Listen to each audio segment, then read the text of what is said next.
시청자 여러분 안녕하십니까? 가장 빠른 종합 뉴스큐 시작합니다. 국민의힘 대선 후보로 윤석열 전 검찰총장이 선출됐습니다. 홍준표 후보와의 대결에서는 국민 여론조사에서 10%포인트 넘게 뒤졌으나 당원 투표에서 크게 앞서면서 국민의힘 제20대 대선 후보가 됐습니다. 이로써 민주당 이재명 후보를 비롯해 주요 정당의 내년 대선 후보가 모두 선출됐습니다. 잠시 뒤 전문가와 함께 이번 국민의힘 경선 결과를 자세히 분석하고 내년 대선 전망도 함께 짚어보겠습니다. 먼저 국민의힘 전당대회가 열린 백범 김구 기념관에 YTN 취재진이 나가 있습니다. 자, 김대근 앵커. 네, 저희는 국민의힘 전당대회가 진행된 백범 김구 기념관에 나와 있습니다. 네. 조금 전에 국민의힘 최종 대선 후보로 윤석열 전 검찰총장이 선출됐는데요. 정치부 이경국 기자와 자세히 얘기 나누겠습니다. 자, 이 기자, 윤 전 총장이 47% 넘는 득표율로 최종 후보로 선출이 됐습니다. 네, 그렇습니다. 조금 전 발표된 국민의힘 경선 결과 윤석열 전 검찰총장이 47.85% 득표율로 국민의힘 최종 후보로 선출됐습니다. 선거인단 투표와 국민 여론조사 결과를 50%씩 합산한 결과인데요. 윤 후보 최종 합산 34만 7천여 표, 47.85% 득표율 기록했습니다. 이어서 홍준표 의원이 41.5%로 2위 기록했고요. 유승민 전 의원이 7.47%, 원희룡 전 제주지사 3.17%로 뒤를 이었습니다. 네, 지금은 윤석열 후보가 저희 뒤에서 기자회견을 진행하고 있는데요. 그에 앞서서 또 연설 있지 않았습니까? 네. 어떤 내용이 핵심적이었나요? 예, 수락 연설 진행했습니다. 윤석열 후보 일단은 감사의 뜻을 전했습니다. 다만 기쁨보다는 엄중한 책임 그리고 정권 교체에 대한 사명감을 느낀다고 강조했습니다. 이어서 향후 원팀 구성을 고려해서 경쟁했던 주자들에게도 손을 내밀었습니다. 먼저 홍준표 의원의 경륜과 G7 선진국 달성 비전을 배우겠다고 밝혔고요.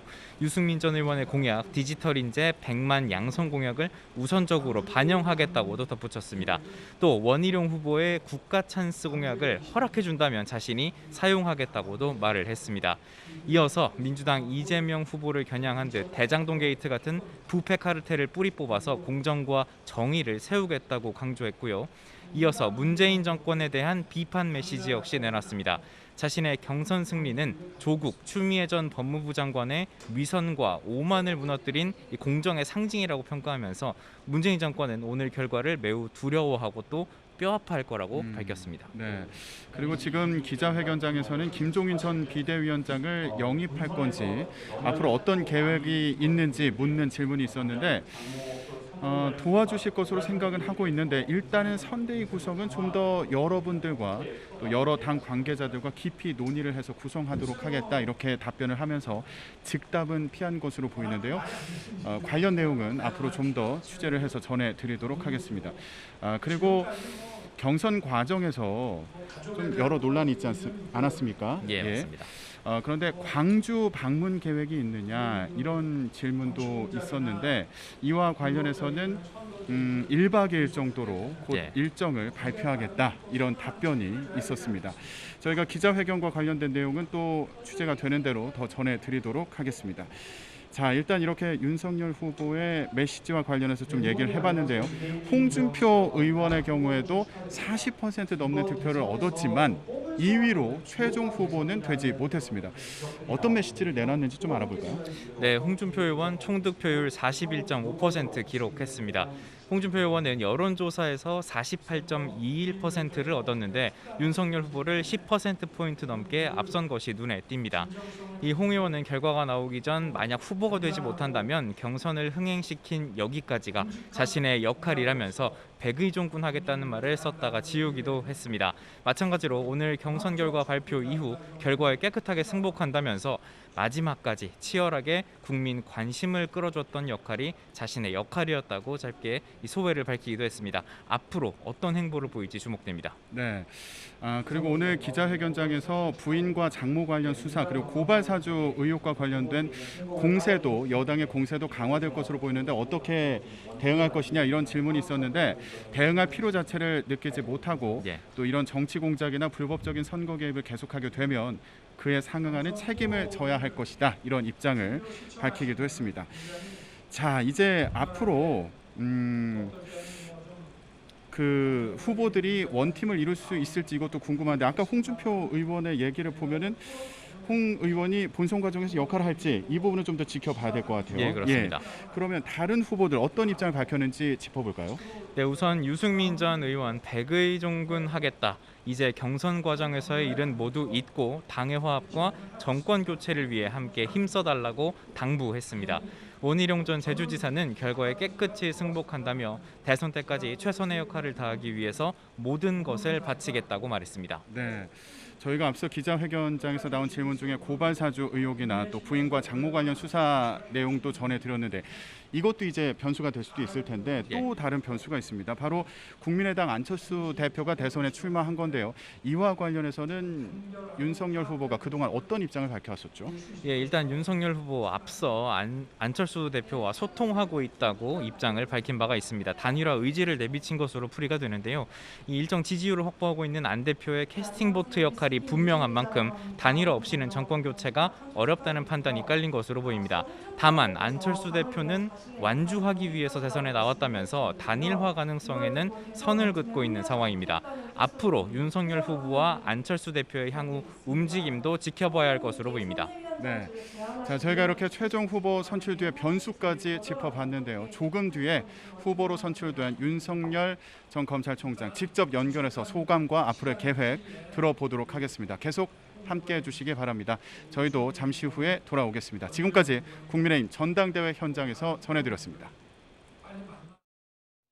민주당은 이재명 후보 맞수로 확정된 국민의힘 윤석열 대선 후보에 대해서 기존에 드러난 의혹이 적지 않다면서 자신감을 보이고 있습니다. 이제 윤 후보와 전면전을 치르게 된 이재명 후보는 보수의 텃밭 대구를 찾아서 취약 지역 공략에 나섰습니다. 국회 취재기자 연결합니다. 송재인 기자.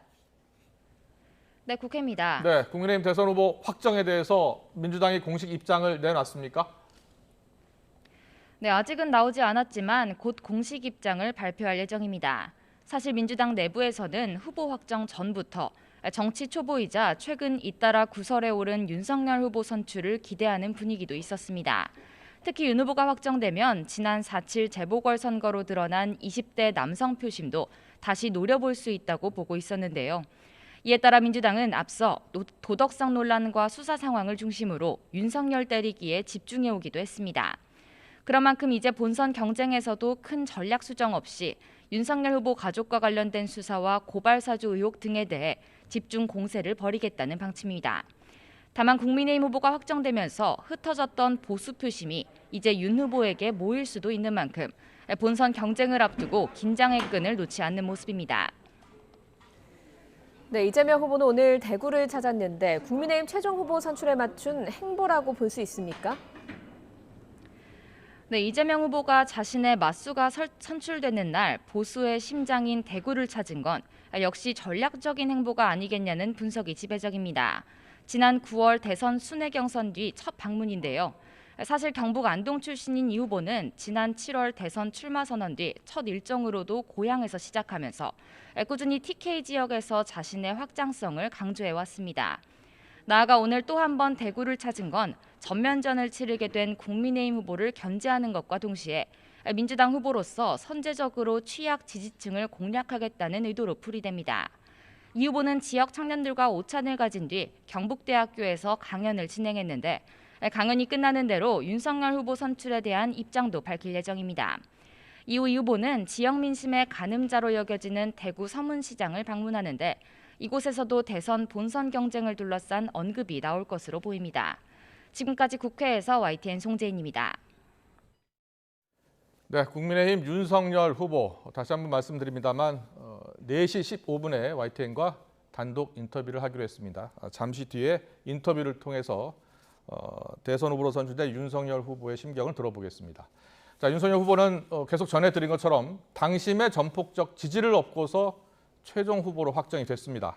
이로써 내년 3월 9일 치러지는 20대 대통령 선거, 일단 구도는 민주당 이재명 후보, 또 국민의힘 윤석열 후보, 또 국민의당 안철수, 또 심상정 후보 이렇게 사자 구도로 출발하게 됐죠. 넉 달간의 대선 레이스가 본격 막을 올리게 된 겁니다. 본선 무대가 시작된 것으로 볼 수 있습니다. 민주당의 장경태 의원, 국민의힘 윤석열 캠프 윤희석 공보특보 모시고 이야기 나눠보겠습니다. 어서 오십시오. 어서 오십시오. 안녕하세요. 안녕하세요. 윤희석 특보께 먼저 여쭤볼까요? 자, 경선 결과가 발표됐는데 6% 정도 포인트, 6% 포인트 정도 차이가 났는데 이 정도의 차이로 이길 것으로 예상하셨습니까? 일단은 당원이 급증한 상태에서 또 투표율이 역대 최고치를 기록한 당원의 표심이 예. 어떻게 될지를 전혀 예상하지 못한 상태였기 때문에 예. 더 많은 표차가 나기를 기대했으나 네네. 어쨌든 이 정도 표차면은 어느 정도 당원과 국민의 선택으로 충분하다고 생각합니다. 그렇군요. 자, 윤석열 후보가 47.85, 홍준표 후보가 41.50, 6%포인트 차인데 당초 두 자릿수 차이로도 이길 수 있다 이렇게 당 캠프에서는 윤석열 캠프에서는 그렇게 내다봤는데 예상보다는 더 좁혀진 겁니다. 여론조사가 50% 반영된 선거 제도였습니다. 예. 그 여론조사라는 것이 ARS로 하느냐 아니면 면접조사를 하느냐의 여부도 많은 차이가 있었는데 저희가 대국적 견제에서 많은 양보를 했었고 협상 과정에서 그런 가운데 여론조사의 수치가 저희가 원하는 정도의 수치가 나오지 않은 것 그것은 여론조사 방식에 따른 차이지 예, 알겠습니다. 그렇게 생각합니다. 자, 그러면 민주당 장경태 의원께 여쭙겠습니다. 자, 민주당에서는요, 최종적으로 누가 대선 후보, 국민의힘 대선 후보가 될 것으로 예상을 했습니까? 워낙 이제 이 선거 막판으로 치닫을수록 이 박빙의 승부가 예상되었기 때문에 예를 들면 당원 투표는 아무래도 윤석열 후보가 우위를 점했고요.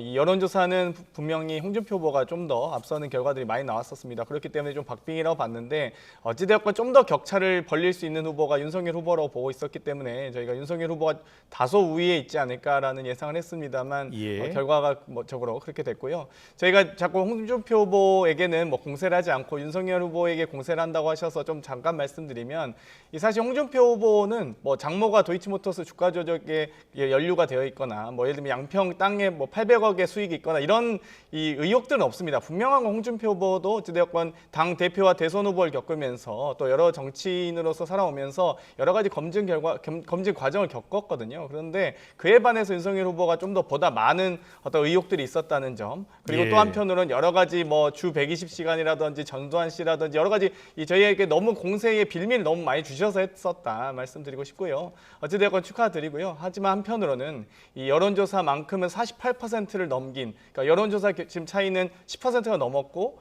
당원조사에서 22% 정도 이기시면서 좀 신승을 거두셨는데 그 부분은 잘 또 염두에 두시고 활동하셨으면 좋겠습니다. 아무튼 축하드립니다. 네. 예, 알겠습니다. 그리고 지금 더불어민주당 이재명 대선 후보 앞서 잠깐 전해드린 대로 보수 심장 지금 대구를 찾았습니다. 경북대 학생들을 만나면서 지금 상대적으로 취약한 TK 지지 기반 확대를 시도하고 있는데요. 조금 전 경북대 학생들과 간담회를 마쳤습니다. 이 후보 어떤 이야기를 했는지 듣고 이야기 계속 나누겠습니다.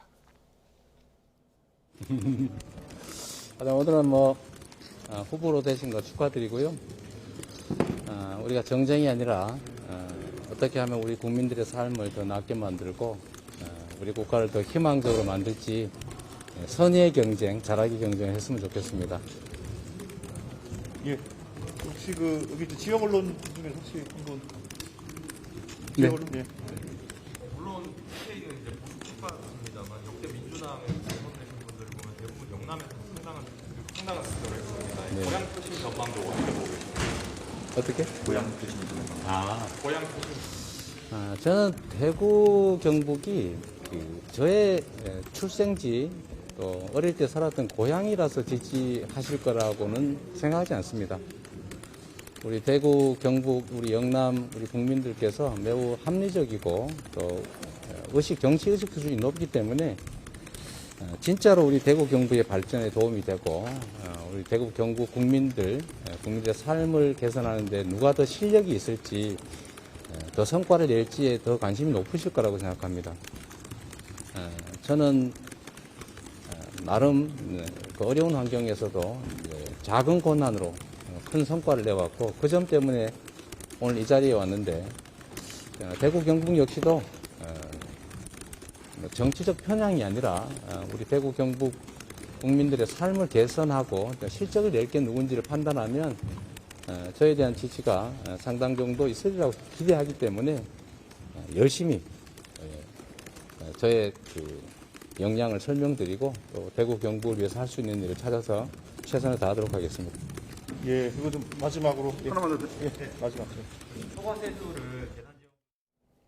네, 민주당 이재명 후보 들으신 대로 윤석열 후보 선출을 축하드리고 정쟁이 아니라 국민의 삶을 위해서 선의의 경쟁을 펼쳤으면 좋겠다라고 축하의 메시지를 전했습니다. TK 지역으로 해서 누가 실력이 있는지 한번 겨뤄보자 이렇게 이야기도 했는데요. 자, 특보님, 네. 이재명 지사의 축하 메시지 어떻게 들으셨어요? 네, 뭐 상대당 후보가 결정이 됐으니까 예. 뭐 이례적으로 축하를 주셔서 감사하게 생각하고요. 이제 예. 본선이 시작됐습니다. 아까 장경태 의원께서 말씀하셨지만 저희 후보의 허물도 있습니다. 이재명 후보의 허물 더 크다고 봅니다. 제가 여기서 나열하지는 않겠습니다만은 저희가 그 허물 그것을 지적하는 데 그치지 않고 국가 미래 비전 그리고 정책 역량을 총동원해서 국민들의 선택을 받도록 노력하겠습니다. 예, 알겠습니다. 윤희석 특보께는 좀 더 여쭤볼 게 있어요. 지금 국민 여론조사를 보면 48.11%를 홍준표 후보가 그리고 윤석열 후보가 37.94%, 국민 여론조사에서 10%포인트 넘게 차이가 났잖아요. 네. 이 여론은 무엇을 의미한다고 보십니까? 이 여론에서 예. 저희가 이걸 생각을 해야 됩니다. 국민의힘의 대선 후보로 누가 경쟁력이 있느냐 이것이 아마 주된 질문의 내용일 텐데 예. 그것에 답하는 분들은 저희 지지자들도 있지만 예. 저희를 지지하지 않는 분들도 섞여 있습니다. 예. 그런 가운데서 저희 당의 대선 후보를 선택을 한다는 것은 대선 전체를 볼 때 1순위 후보를 선택하는 게 아니라고 생각합니다. 예. 즉 비호감도가 가장 적은 후보를 선택할 가능성이 있고 그것은 표의 대표성 그것을 볼 때 결코 올바른 결정 결과를 나타낼 수 없는 방식이라고 생각합니다. 예. 정당의 후보를 뽑는 데 있어서 여론조사를 통해서 결정한다는 것 그것은 심각한 민심의 왜곡이 있을 수 있다. 이것은 꼭 고쳐져야 한다. 저는 그럼 이렇게 지금 생각합니다. 나온 이 국민 여론조사가 민심의 왜곡이 있었다라고 보시는 겁니까? 민심의 왜곡이 아니라 예. 질문 자체가 저희 지지층이 답변하는 것과 저희 지지층이 아닌 사람이 답변하는 것은 똑같은 질문에 대한 답변이 아니라는 말씀을 드리는 겁니다. 예. 그럼 앞으로 이 국민 여론조사 앞으로도 계속 나올 거 아닙니까? 네. 국민 여론조사를 더 얻기 위해서 여론조사 지지율을 더 얻기 위해서는 앞으로 윤석열 전 총장이 어디에 더 포인트를 줘야 한다고 생각하십니까? 물론 이번 여론조사 결과에 대해서 저희가 유념해야 될 부분이 있습니다. 예. 늘 지적을 받지만은 젊은 층에서 저희에 대한 지지가 좀 적다. 또 중도층에서 저희에 대한 지지가 였다. 이런 말씀이 많이 있습니다. 예. 저희가 그분들께 다가갈 수 있는 부분이 적었다는 것을 인정을 하고 예. 앞으로 저희가 더 준비하고 가지고 있는 정책 역량을 총동원해서 앞으로 그분들께도 확실한 지지를 받도록 노력하겠습니다. 알겠습니다. 장경태 의원님, 오늘 민주당 대선 전당대회와 달리 국민의힘 전당대회를 보면 나머지 다른 경선 후보들이 깨끗이 패배를 인정하지 않았습니까? 깨끗이 승복한다. 이 모습을 보면서 민주당 경선과는 좀 다른 모습이다 이렇게 느끼시는 분들이 있었을 것 같아요. 어떻게 보셨어요? 뭐 제도적 차이가 있는 것 같습니다. 이 국민의힘의 제도는 이 원샷 경선이고요. 예. 저희는 결선 투표제가 있는 경선이기 때문에 또 이 결선 투표에 근접해서 결과들이 나왔기 때문에 거기에 대한 또 해석에 대한 의견들이 좀 분분할 수 있다고 보고요. 예. 뭐 흥행이 역대급 흥행이라고 하시지만 흥행 참패 아니었습니까? 사실 56만 명의 당원 중에서 36만 명. 소위 63% 정도 투표에 참여했기 때문에 사실 저희 같은 경우는 뭐 220만 명 중에 150만 명이라는 68% 정도가 더 오히려 비당원까지 포함해서 더 높은 수치, 더 넓게 더 높은 수치가 나왔기 때문에 이 부분은 좀 차이가 있다고 말씀드리고 싶고요. 그만큼 더 치열하게 경쟁했기 때문에 여러 가지 어떤 해석에 대한 부분은 좀 있었다고 봅니다. 네, 그렇게 보시는군요. 민주당은 어떻게 보십니까? 지금 원팀 잘 되고 있다고 보십니까? 저희는 어제부로 이제 중앙선대위 인선 2차 인선까지 진행이 됐고요. 1차 인선, 2차 인선 이제 순차적으로 인선이 되면서 이미 이제 저희 선대위 사무실 선대위 사무실도 이미 구성이 되어 있습니다. 그렇기 때문에 이제 입주를 막 시작하고 있고요. 그래서 뭐 여러 가지 선대위 선거 과정에서는 그만큼 경쟁이 치열하기 때문에 좀 약간의 다소 갈등이 있을 수 있습니다만 이 더불어민주당의 당원 그리고 현역 의원님들은 당연히 원팀을 이뤄서 선거를 뛰치리라 보고요. 방금 윤희석 그 특보께서 자꾸 이제 역선택 우려를 하셔서 좀 말씀드리고 싶은데 사실 역선택으로 여론조사를 저희가 할 수 있었으면 이미 여론조사를 조작해서 혹은 이 역선택을 통해서 선거 결과에 영향을 줬을 겁니다. 사실 그 영향은 미비하다는 점 말씀드리고 싶습니다. 네, 윤 특보님. 앞서 그 승봉연설을 보니까 백의종군하겠다. 홍준표 의원도 백의종군하겠다. 그리고 유승민 전 의원도 백의종군하겠다라고 이야기하더라고요. 공동 이제 선대위를 꾸리려면 적어도 공동 선대위원장 맡아주시는 게 좋지 않겠습니까? 예, 뭐 직책과 직위가 어찌 됐던 간에 같이 경쟁하셨던 후보들께서 선대위에 같이 동참하셔서 소위 말하는 원팀이 된다는 모습처럼 저희가 바라는 것이 없을 것입니다. 도 후보께서 또 원희룡 후보께서 세 후보의 후보께서 그런 모습을 보여주신 점에 대해서 대단히 감사하게 생각하고 민주당과 다른 차별화된 모습을 보여주는 국민의힘이 되겠습니다. 네, 원팀 문제 없겠습니까? 어떻습니까? 지금 정권 교체 열망이 그 어느 때보다도 크기 때문에 이 정권 교체 이 대열에서 누락이 되거나 빠지거나 뭔가 역행하는 그런 행동을 한다면 절대적으로 정치적인 미래가 없을 것입니다. 모두가 다 하나가 돼서 정치적으로 역량을 발휘하고 한 팀이 돼서 정권 교체하는데 힘을 합칠 것으로 예상합니다. 알겠습니다. 오늘 윤석열 후보 수락 연설 보니까 여러 이야기를 했습니다. 반드시 정권 교체하겠다. 그리고 여기에 이제 추미애 전 법무장관 또 조국 전 법무장관이 언급됐더라고요. 들으셨죠? 네. 예. 왜 전임 장관들 언급한 겁니까? 기본적으로 지금 정치 환경이 문재인 정권 내내 있었던 공정과 상식을 파괴했던 그 현실에서 비롯된 것이라고 생각을 합니다. 그 중심에는 조국 사태라는 대표적인 사건이 있었고 거기에 국민적인 공분을 일으켰기 때문에 전혀 정치와는 관련이 없었던 윤석열 후보가 정치권으로 들어오게 된 겁니다. 국민들께서 불러주신 것이기 때문에 그 언급을 안 할 수가 없었습니다. 네, 장윤태 의원님, 그 법치와 공정, 상식을 다시 찾아오겠다 이런 언급을 한 것은 사실 현 정권을 바로 겨냥한 것으로 이렇게 해석이 되는데 어떻게 들으셨어요? 뭐 여러 가지 이제 그동안 윤석열 후보께서 기회주의자 같은 모습을 많이 보여오시지 않았습니까? 문재인 정부가 잘 나갈 때는 뭐 물론 그 전에 박근혜 정권에서도 대검 중수 이과장을 하시면서 대장동 사건을 이 무혐의로 하신 부분도 있긴 하지만 그 이후에도 뭐 문재인 정부에서 승승장구하셨죠. 중앙지검장의 몇 계단을 뛰어넘어서 검찰총장까지 하셨고요. 그 이후에 또 이렇게 국민의힘의 대통령 후보까지 되셨습니다. 입당한 지 3개월밖에 안 된 수습 후보가 이 당이 없어져야 된다라고까지 발언하시면서 여러 설화의 영매이긴 했는데 이 과정에서도 여러 가지 법치 공정 전 중요하다 봅니다. 하지만 이 얼마 전 법원의 판결을 통해서도 징계위원회 법무부의 징계 결과가 정당하다. 판사 사찰과 이 채널A 수사 방해 혹은 감찰 방해 등은 분명히 문제가 있었다. 징계 사유가 된다고 판결한 바가 있고요. 여러 가지 지금 이제 부인과 장모 간의 의혹이 있기 때문에 정말 공정을 위해서라면 저도 대통령 후보라면 가장 먼저 국민보다 더 먼저 그 공정함을 위해 수사하시던 그 공정한 만큼 수사 받으시길 바라겠습니다. 민주당에서는 홍준표 후보보다는 윤석열 후보가 상대하기 쉽다 이렇게 생각하고 있었던 겁니까? 제가 이제 서두에서도 말씀드렸지만 저희가 홍준표 후보를 도와주거나 그럴 의사와 의지가 전혀 없습니다. 다만 홍준표 후보가 가지고 있는 그동안에 물론 이 대선 후보를 이미 하셨고 당대표 하시면서 여러 가지 이번 경선에서는 별다른 큰 실수가 보이진 않았습니다.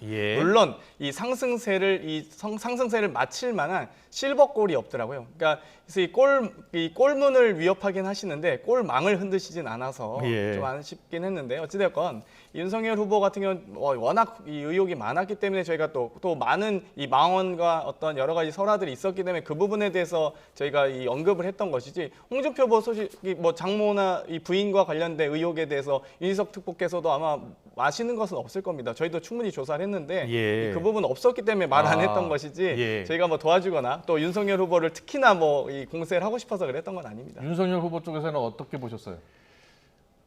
지금 장경태 의원께서 그래도 저희 후보가 선출된 지 1시간 정도밖에 안 됐는데 축하 얘기 정도 할 줄 알았는데 이렇게 낱낱이 막 정치 공세를 하시니까 제가 참 당황스럽습니다. 저는 축하는 드립니다. 그렇게 얘기 안 할게요. 이재명 후보에 대한 의혹이나 여러 가지 문제점에 대해서 국민들께서 잘 아시라고 보고 지금 말씀하신 정치 공세는 잘 기억했다가 저희가 잘 효율적으로 대응하겠습니다. 네, 윤석열 후보 이제 정권 교체를 반드시 이루어야 한다. 그런데 혼자서는 할 수 없다. 네.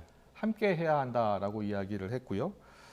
그리고 실제로 좀 여론상 정권 교체 여론이 50% 이상이지만 국민의힘 후보를 지지하는 여론은 40% 이하거든요. 그 차이가 어디서 나온다고 보고 있어요? 그거는 이제 결국은 대선이라는 것은 진영의 대결이어서 네. 결국은 그 아까 말씀하신 정권 교체 비율과 후보에 대한 지지도가 수렴하리라고 생각합니다. 당장 후보 개인에 대한 판단, 호불호가 갈리는 상황이기 때문에 예. 그런 격차가 있다고 보고 그것이 메워지는 과정이 결국 국민과 저희 후보 그리고 저희 당이 하나가 되는 과정이라고 생각을 합니다. 예. 시간이 좀 필요하다고 생각합니다. 예. 이재명 후보는 어떻습니까? 이재명 후보 지지율이 최근에 어떤 박스권에서 벗어나지 못하고 있다. 대선 후보로 확정된 후에도 그 이유가 어디에 있다고 지금 당에서는 분석하고 있어요?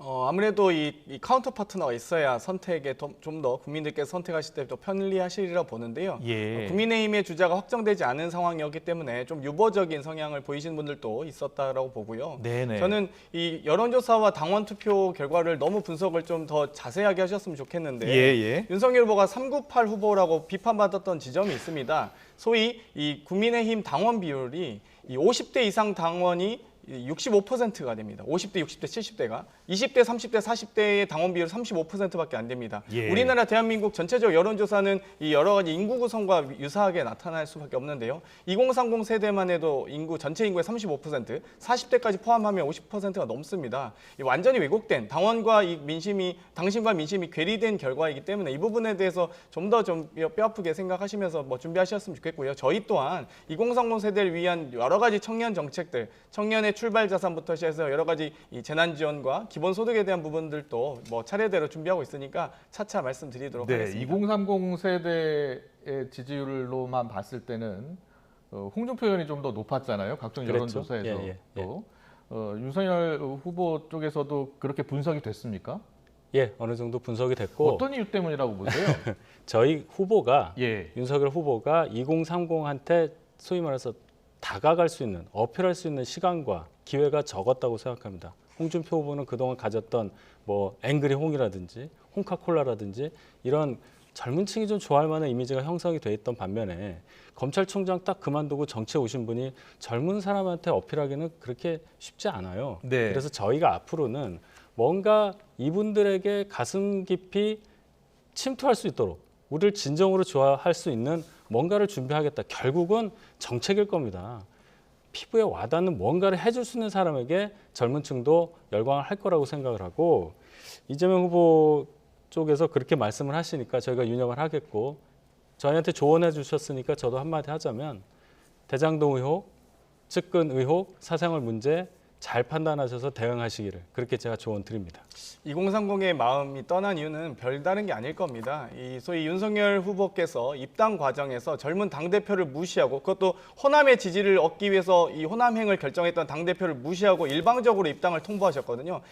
정말 정당 사상, 역사상 이 대통령 후보가 당대표에게 입당을 일방적으로 통보하고 입당하는 방식은 없을 겁니다. 그리고 여러 차례의 당 행사나 여러 대선 후보 선출 과정에서 당대표에게 혹은 당 지도부와 과연 그만큼 협조적인 관계를 유지했는가 이 부분은 먼저 반성하시는 게 좋을 것 같고요. 그러다 보니까 2030 국민의힘 지지층들이 그러니까 국민의힘 2030 당원들께서도 거기에 대한 비판과 여러 가지 반론을 제기하신 거 아니겠습니까? 그런 부분은 좀 더 원만하게 당내에서 활동하시길 바라겠습니다. 예. 자, 두 분 벌써부터 아주 치열하게 서로를 공격하고 상대를 공격하고 칭찬보다는 공격만 하고 있는 것 같아서 잠시 뒤에 우리 윤석열 전 총장, 그러니까 윤석열 후보죠. 연결해서 윤석열 후보 소감 그리고 각오를 듣고서 이야기를 좀 더 나눠보겠습니다. 국민의힘 대선 후보로 윤석열 전 총장 최종 확정됐는데요. 자, 전당대회에 마련된 YTN 중계석 한번 연결해 보겠습니다. 윤석열 후보 나와 계십니까? 네, 윤석열입니다. 네. 윤 후보님, 먼저 네. 제1야당 대선 후보로 선택받으신 것 축하드립니다. 초박빙 판세일 거란 고맙습니다. 예측이 있었습니다만 오늘의 결과 네. 스스로 어떤 점이 승리의 요인이었다고 보고 계십니까? 우리 하여튼 당원들께서 또 국민들께서 예. 하여튼 변함없이 열렬하게 지지해 주신 것이 예. 제 능력보다도 그게 큰 힘이 된 것 같습니다. 예. 당원들이 적극적으로 지지를 해줬다. 어쩌면 당심의 승리로도 볼 수가 있을 겁니다.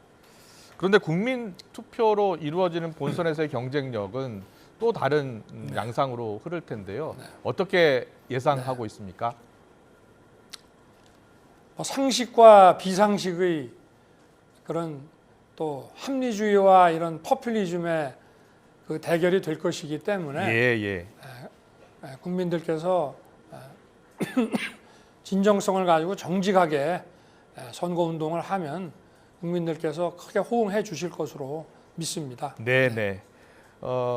오늘도 얘기하셨고 지난번에도 같은 이야기를 하셨는데 문재인 정권에 대한 뼈아픈 심판은 윤석열로 해야 한다라고 말씀해 오셨고요. 또 실제 윤석열을 정치권으로 보낸 주체가 문재인 정부다라고 이야기를 해왔습니다. 그런데 본선은 반문재인 정서로만은 힘들다라는 지적도 있잖아요. 예, 윤석열만의 필승 전략은 무엇입니까? 필승 전략이라는 게 따로 있겠습니까? 지금 문재인 정권이라는 게 민주당 정권이고 민주당의 후보라고 하는 것이 아무리 기존의 그 문재인 정권에서 했던 그 과오를 되풀이하지 않겠다고 한들 그걸 누가 믿겠으며 다 똑같은 거 아니겠습니까? 연신해봐야 어디로 가겠습니까? 네. 민주당은 이제 이재명 후보가 먼저 본선 무대에 올라 있습니다. 이재명 후보의 강점은 무엇이고 약점은 무엇인지 여쭙고 싶은데요. 먼저 이재명 후보의 강점은 뭐라고 보세요? 글쎄 어떤 일이든 추진해 나가는 것이 아주 강점이 아니겠습니까? 예, 추진력. 네. 그리고 약점은 뭐라고 보시나요? 약점은 옳은 일을 추진해야 되고 또 현실성 있는 걸 추진해야 되고 국민과 국가에 도움이 되는 걸 추진해야 되는데 그 목표와 방향성이 없다는 것이 그게 큰 약점이 아닌가 그렇게 생각합니다. 예. 이재명 후보가 지금 대구를 방문하고 있는데 대구에서 윤석열 후보 선출 소식을 듣고 이렇게 이야기했습니다. 앞으로 국민들의 삶을 위해서 정쟁보다는 선의 경쟁을 했으면 좋겠다라는 제안을 했습니다. 이 제안에 대해서 어떻게 답변하고 싶으십니까? 국민들 앞에서 펼쳐지는 이 경쟁이라고 하는 것은 공정하고 정직하게 당연히 해야 되죠. 저도 그렇게 할 생각입니다. 공정하고 정직하게 알겠습니다. 기대하겠습니다. 그리고 홍준표 후보와 마지막까지 접전을 벌이셨는데 6%포인트 정도 차가 났더라고요. 얼마 정도 차이가 날 것으로 예상하셨습니까? 캠프에서는 두 자릿수도 차이로 좀 승리할 수 있을 것이다라는 예측도 나왔었는데. 글쎄 저는 그 예상은 해보진 않았습니다. 전혀 예상은 하지 않았고 승리할 것이라고 확신하셨습니까? 예상을 안 했고요. 제가 많은 분들을 이렇게 방문하고 만나 뵈면서 그 지지 열기라든가 이런 걸 통해서 승리는 제가 승리에 대한 확신은 들었습니다만은 그게 어느 정도 비율로 승리할지 거기에 대해서는 저도 예측을 하지 못했습니다. 알겠습니다. 오늘 경선 다 끝나고 홍준표 후보가 경선 결과에 깨끗이 승복한다. 그리고 치열하게 관심을 끌어주는 게 자신의 역할이었다라고 이야기하지 않았습니까? 다른 후보들과 원팀이 돼서 내년 대선 준비할 수 있을 것으로 생각하십니까? 당연히 저는 그럴 것으로 생각하고요. 또 세 분 다 우리 당에서 정치를 오래 해오셨던 분들이고 또 저도 세 분 다 모르는 분들이 아니고 저희들이 토론 과정도 TV에 보일 때는 좀 격론을 벌이고 했습니다마는 그 시작 전이나 끝이나 아주 어떤 그 서로 화합하는 모습으로 진행을 해왔습니다. 네. 그러니까 잘 저는 할 수 있으리라고 보고 만약에 제가 후보가 안 됐더라도 예. 저 역시도 정말 우리 당의 정권 교체를 위해서 백의종군할 생각을 확실하게 갖고 있었기 때문에 후보들께서도 다 저하고 같은 심정이 아닐까 그래 생각하고 있습니다. 알겠습니다. 오늘 수락 연설문 저도 들었는데요. 언제 준비하신 겁니까? 그래서 저걸 준비해둬야 된다고 해서 예. 한 예. 이틀 정도 근데 뭐 일정이 또 바빠서 예. 좀 저녁 때 이렇게 해서 한 이틀 정도 준비를 했습니다. 그랬군요. 네. 마지막 말이 분노, 분열, 약탈의 정치 끝내겠다. 새로운 대한민국을 반드시 만들겠다 이렇게 이야기하셨는데 가장 강조하고 싶었던 대목이 어디였습니까? 대한민국을 정상화를 시키는 거죠. 예. 정상화 안 되고 비상식과 또 법치를 벗어난 그 정부라고 하는 것은 그 정부 자체가 약탈 정부 아니겠습니까? 그죠? 예. 그리고 이 수락 연설문에 조국 전 장관, 추미애 전 장관을 언급하신 배경은 무엇입니까? 뭐 문재인 그 정부의 그 소위 내로남불의 상징 아니겠습니까? 그래서 언급을 하신 거군요. 내로남불의 상징으로 네네. 보시는 거군요. 네네. 그리고 권한을 남용하지 않는 대통령이 되지 않을 것이다. 법 위에 군림하는 대통령을 봤다. 네. 국민이 진짜 주인이 되는 첫 대통령이 되겠다라고 하셨는데 그렇다면 지금 현직 대통령이 권한을 남용하고 있다고 생각하시는 겁니까? 그렇습니다. 구체적으로 어떤 부분에서 권한을 남용하고 있다고 보시는 거예요? 구체적으로 뭐 예. 제가 예. 지금 뭐 수사하는 것도 아니고 예. 뭐 국민들이 다 알고 계시는 거 아니겠습니까? 일단 법을 넘어선 권한을 행사하고 또 거기에 따라서 아랫사람들이 움직일 때 또 그 불법에 대한 그 수사와 사법 절차를 인사권이라는 것으로 봉쇄를 하고 이런 것 자체가 권한을 남용하는 것이죠. 네. 대표적으로. 예, 알겠습니다. 그리고 안철수 대표 또 뭐 이준석 대표 양측 모두 지금 단일화는 없다라고 이야기하고 있습니다. 윤 후보님은 혹시 단일화에 대해서는 어떤 생각이신가요? 우리 안철수 대표께서 이 공당의 대표시고 예. 또 한국 정치 발전에 그래도 기여를 많이 하신 분인데 예. 이분이 대선 출마를 하자마자 정치인들이 단일화 얘기를 한다는 것은 예. 그분에 대한 도리가 아니고 예. 안 대표님도 자신의 그 대선 출마의 명분과 또 그 존재 그 이유에 대해서 국민들께 많은 그 보여줄 것이 많이 있다고 생각을 하고 예. 다만 우리가 정권 교체를 위해서 어떤 책임 의식과 또 그 연대감을 가질 수 있기 때문에 네. 저는 뭐 큰 틀에서 야권의 통합은 궁극적으로 가능하다 그렇게 확신하고 있습니다만은 지금 단계에서 단일화를 언급하는 것은 뭐 정치인인 저 윤석열 입장에서는 좀 같은 정치인끼리 좀 예의가 아닌 것 같습니다. 네. 알겠습니다. 네. 이번 경선 때도 그랬습니다만 20, 30대 젊은 층 홍준표 의원을 더 지지하는 것으로 나왔습니다. 각종 여론조사에서. 그 이유는 어디에 있고 앞으로 어떻게 만회하실 생각이십니까?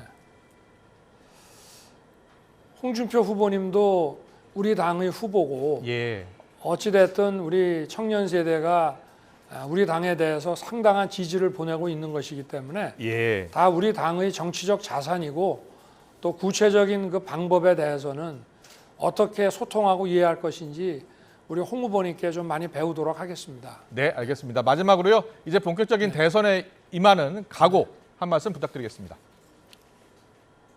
모든 걸 다 쏟아붓고 내년 3월 그 9일 0시에 어떠한 결과에 대해서도 후회 없을 만큼 뛰겠습니다.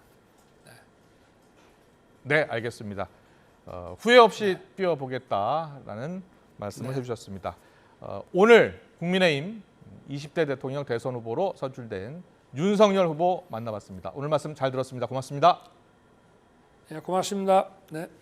네, 윤석열 후보와 지금 인터뷰를 했는데요. 장경태 의원님, 자 오늘 윤석열 후보 인터뷰 내용 중에 꼭 하시고 싶은 말씀 있으실 것 같아서. 예. 일단 비정상의 정상화라고 하셨는데 이 말을 가장 많이 하셨던 분은 박근혜 전 대통령이죠. 그렇기 때문에 좀 뭐 비슷하다는 느낌 많이 받았는데요. 네네. 아무래도 잘 모르겠다. 어떤 권한을 남용하시는지에 대해서 앵커께서도 질문하셨는데 거기에 대한 답변이 없으셔서 이 민생 현안, 노동 이슈, 또 역사 의식이 과연 있는지 이 부분에 대해서 질문하지 않을 수가 없습니다. 이 경선 과정에서도 여러 가지 뭐 이미 주택 청약을 모르시는 분이 어떻게 부동산 정책을 논의할 거며 사실 뭐 여러 가지 있었지 않습니까? 뭐 부정식품 발언도 있으셨고요. 또 이 주 120시간 하루에 20시간씩 정말 2시간 자야지만 주 6일 근무해야 120시간 근무할 수 있습니다. 노동 이슈에 대해서 잘 모르시는 것 같고 사실 이제 여러 가지 역사의식도 제가 방금도 말씀드렸습니다만 안중근 의사와 윤봉길 의사도 헷갈린다든지 이한열 열사를 부마항쟁에 빗댄다든지 아무튼 어찌되었건 앞으로 저는 대선 후보 토론 과정에서 정말 기대되는 또 많은 이슈들이 있을 거라고 보고요. 어떤 권한을 남용했는지 또 앞으로 어떤 부동산 정책, 경제 정책 본인이 어떤 이 정치 철학을 바탕으로 해서 국가 비전을 제시할지 참 기대됩니다. 네. 특보님 평상시에 이제 윤 후보의 생각이 지금 인터뷰에 담겼다고 그대로 담겼다고 보면 되겠습니까? 네, 그렇습니다. 비정상의 정상화라는 단어를 어떤 분이 썼다. 그게 중요한 게 아니라 왜 그 단어가 나왔는지를 생각을 하셔야 되고 방금 말씀하셨습니다. 문재인 대통령이 권한을 남용했느냐? 법을 넘어서는 통치를 했다. 이 얘기를 했었던 거고요. 여기까지 하겠습니다. 또 치열하게 이제 앞으로 넉 달 동안 양측의 치열한 공격이 예상이 되고 있습니다. 근데 앞서 이재명 후보가 이야기한 것처럼 양 당이 그리고 양 후보가 공격 취해야 할 때 취해야 되겠습니다만 국민들의 삶을 위해서 좀 선의의 어떤 정책 경쟁을 좀 했으면 좋겠거든요. 자, 장경태 의원님. 저는 정말 이 포퓰리즘이라고 하면서 재난지원금에 대해서 비판을 하시는데요. 1, 2차 재난지원금 할 때만 해도 국민의힘 입장은 이 국가 재정 건전성이 약화된다고 반대하시다가 또 3차 재난지원금 지급 당시에는 지급하자고 먼저 이야기하셨다가 4차 재난지원금 또 반대하셨습니다. 앞으로 우리 국민의 삶, 코로나 위기 속에서 정말 어려움을 겪고 있으셨던 소상공인과 자영업자, 중소기업 노동자 모든 분들께 어떤 지원 대책이 있는지 그 안을 먼저 국민의힘이 제시해 주시면 저희도 토론이 가능하고 또 이 반대와 어떤 찬성을 할 수 있다고 봅니다. 그 부분에 대한 입장을 말씀해 주셨으면 좋겠고요. 작년만 해도 백신 공급 늦다 했지만 사실 어찌되었건 이 작년에 어땠습니까? 독감 백신 공급하라고 했던 이 정당 아니겠습니까? 그러니까 저는 좀 최소한 좀 일정한 저희가 상식선에서 좀 대화가 가능한 수준으로 이야기를 해주시면 저희도 충분히 거기에 대해서 할 텐데 아니 코로나 백신 공급 안 된다고 하면서 독감 백신 먼저 공급하라고 하는 정당과 우리가 어떻게 얘기를 하겠습니까만 어찌됐건 앞으로는 대선 후보가 선출되었으니만큼 좀 더 정말 민생 현안, 노동 이슈 또 이 국민의 삶과 직결된 문제만큼은 가슴을 열고 얘기했으면 좋겠습니다. 네, 윤석 특보님. 재난지원금 관련해서는 일단 여당 내 의견과 청와대 정부의 의견을 합치시킨 다음에 주장을 하셔도 늦지 않을 것 같고요. 백신 얘기, 코로나 백신 필요 없다고 하신 분이 청와대에 계십니다. 제 답변은 여기까지입니다. 네, 두 분 말씀은 여기까지 듣겠습니다. 잠시 뒤에 최진 대통령 리더십 연구원장과 함께 좀 더 자세히 짚어보고요. 두 분은 여기까지 듣도록 하겠습니다. 민주당 장경태 의원 그리고 국민의힘 윤희석 공보특보 윤캠프 두 분 말씀 여기까지 듣겠습니다. 잘 들었습니다. 고맙습니다. 감사합니다.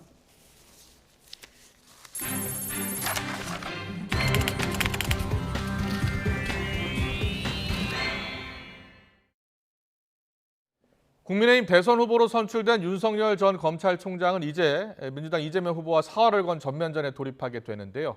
걸어온 삶도 철학도 극과 극인 이재명 후보와 윤석열 후보는 대선 전국 모든 전선에서 강하게 충돌할 것으로 예상됩니다. 핵심 쟁점을 이만수 기자가 짚어봤습니다. 지난 여름 대선 출마 선언 당시만 해도 민주당 이재명 후보와 국민의힘 윤석열 후보의 기싸움은 탐색전에 머물렀습니다. 국정이라고 하는 게 그렇게 호락호락 쉽게 익혀서 될 수 있는 일은 아닌데 좀 더 열심히 공부하시기 바랍니다. 굉장히 열심히 하시고 변론도 잘 하셨던 것으로 기억이 나고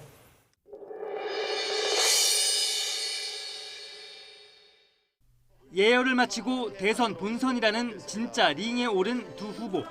무엇보다 각각 최대 약점으로 꼽히는 대장동 개발 특혜 의혹과 고발 사주 의혹을 놓고 양보 없는 난타전을 벌일 것으로 보입니다. 알고도 방치했다든지 한다면 본인이 청산돼야 될 적폐 세력 자체다. 확인된 배임 범죄입니다.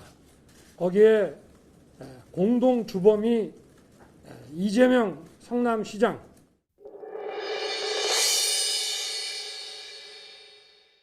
이재명 후보 측은 윤석열 후보의 자질 부족에 대한 공세를 벼르고 있습니다. 주 120시간 노동과 부정식품, 전두환이 정치는 잘했다는 등의 발언은 평소 철학과 역사 인식이 반영된 것으로 대통령 자격이 아예 없다는 겁니다. 민주주의 체제 속에서 혜택만 누리던 분이어서 전두환이라는 이름이 가지는 그 어목함을 전혀 이해하지 못했을 겁니다. 윤석열 후보 부인과 장모 관련한 의혹도 파고들 것으로 보입니다. 반면 윤석열 후보 측은 이번 대선 최대 이슈로 떠오른 대장동 의혹을 집중적으로 공격하면서 형수 욕설 논란을 포함한 이재명 후보의 도덕성을 문제 삼을 게 분명합니다. 이와 동시에 정권 심판론을 전면에 내세운다는 방침입니다. 비상식과 불공정, 불의와 위선의 상징인 문재명 세력과 선명하게 투쟁하겠습니다.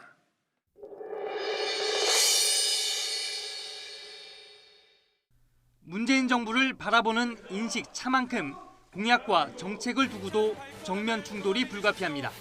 1호 공약으로 성장 회복을 제시한 이재명 후보는 개발이익 환수를 포함한 부동산 대개혁으로 문정부와 차별화에 시동을 걸었고, 윤석열 후보는 상식과 공정, 정의의 새 시대를 열겠다면서 문재인 정부 정책 대거 폐기를 기치로 내걸었습니다. 4기 민주정부를 반드시 출범시키겠다는 이재명 후보. 문재인 정부 검찰총장에서 지금은 정권 교체를 전면에 내세운 윤석열 후보. 이제 단 한 명만 살아남는 진검승부에 막이 올랐습니다. YTN 이만수입니다. 네, 앞서 전해드린 것처럼 윤석열 전 총장, 국민의힘 최종 대선 후보로 선출이 됐는데요. 그동안 여론조사 결과에서 나타난 것처럼 여론조사에서는 홍준표 의원이 앞섰지만 당원 투표에서 윤석열 후보가 압도적인 지지를 받은 것으로 나타났습니다. 여야 후보가 모두 확정되면서 앞으로 여야 대선전도 보다 치열해질 것으로 보입니다. 최진 대통령 리더십 연구원장과 함께 자세히 짚어보겠습니다. 어서 오세요. 예, 안녕하십니까. 안녕하십니까. 먼저 오늘 윤석열 전 총장이 이제 후보가 됐잖아요. 네. 그런데 역시 여론조사와 비슷하게 나온 거예요. 국민 여론조사에서는 홍 후보가 앞섰는데 당원 투표에서는 압도적으로 윤 후보가 이기면서 지금 윤 후보가 6%포인트 차로 승리했습니다. 자, 국민의힘 경선 결과를 좀 분석해 주시죠.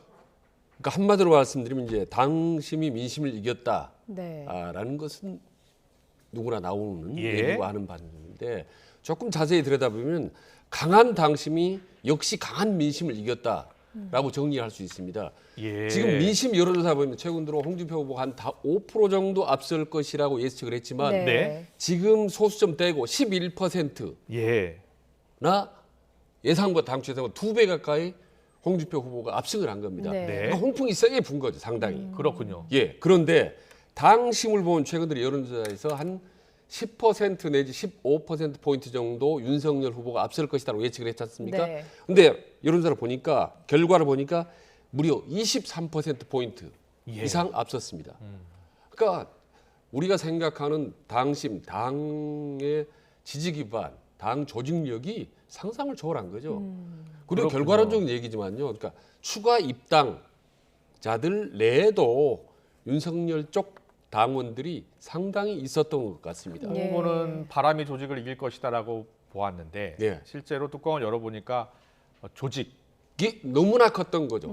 너무 컸군요. 예, 조직이 큰 거는 누구나 다 예상을 했습니다만은 예. 이 정도로까지 클지는 몰랐죠. 네. 그러니까 바람이 세게 불었지만 결국 그 거대한 조직 몰이를 이기지 못해서 결국 네. 윤석열 후보가 승리를 합니다. 예, 윤석열 후보가 어쨌든 전략적으로 당심을 잡으려는 전략을 많이 세웠는데 그게 먹혔다라고 하는 분석이신 건데 네. 일단 이력을 보면 정치 경험이 전혀 없잖아요. 그런데 예. 제1야당의 대선 후보로 최종적으로 선출이 됐다는 건 또 어떤 의미로 봐야 되겠습니까? 그래서 저는 이제 윤석열 개인의 리더십 역량이라기보다는 예. 윤석열에 기대하는 국민들의 어떤 바람, 특히 보수 야당들의 어떤 바람, 한마디로 반문정서, 반문재인 정서가 엄청나게 거셌다라는 겁니다. 네. 문재인 대통령과 그 정책을 싫어하는 사람들, 보수 야당, 예. 강성 성향이 있는 사람들이 윤석열을 똘똘 뭉쳐서 바로 윤석열 현상이나 다름없는 오늘의 압승의 결과를 만들었다고 봅니다. 그렇군요.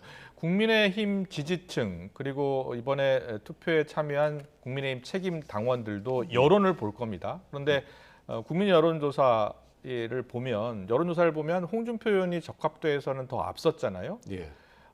그래서 보통 당심도 민심을 따르는 경우가 많은데 예, 그렇습니다. 이번에는 책임 당원들이 민심을 따르기보다는 더 적합한 후보로 윤석열을 찍은 거거든요. 예. 그럼 어떻게 봐야 되겠습니까? 그러니까 홍준표 개인에 대한 관심이나 2030의 강렬한 홍준표 지지와는 상관없이 예.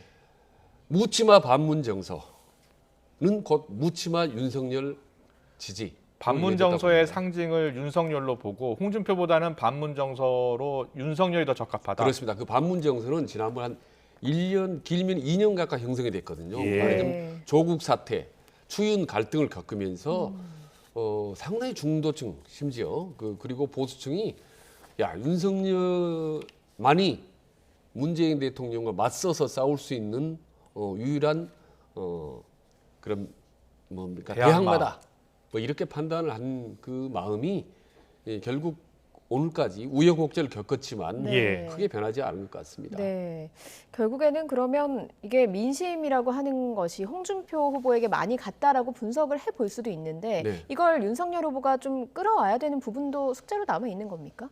예, 그게 최대 관건이죠. 이른바 이제 당내 홍준표 변수가 하나 생긴 거죠. 한번 생각해 보십시오. 4개월 전만 하더라고요. 홍준표 후보의 지지율이 5% 안팎이었습니다.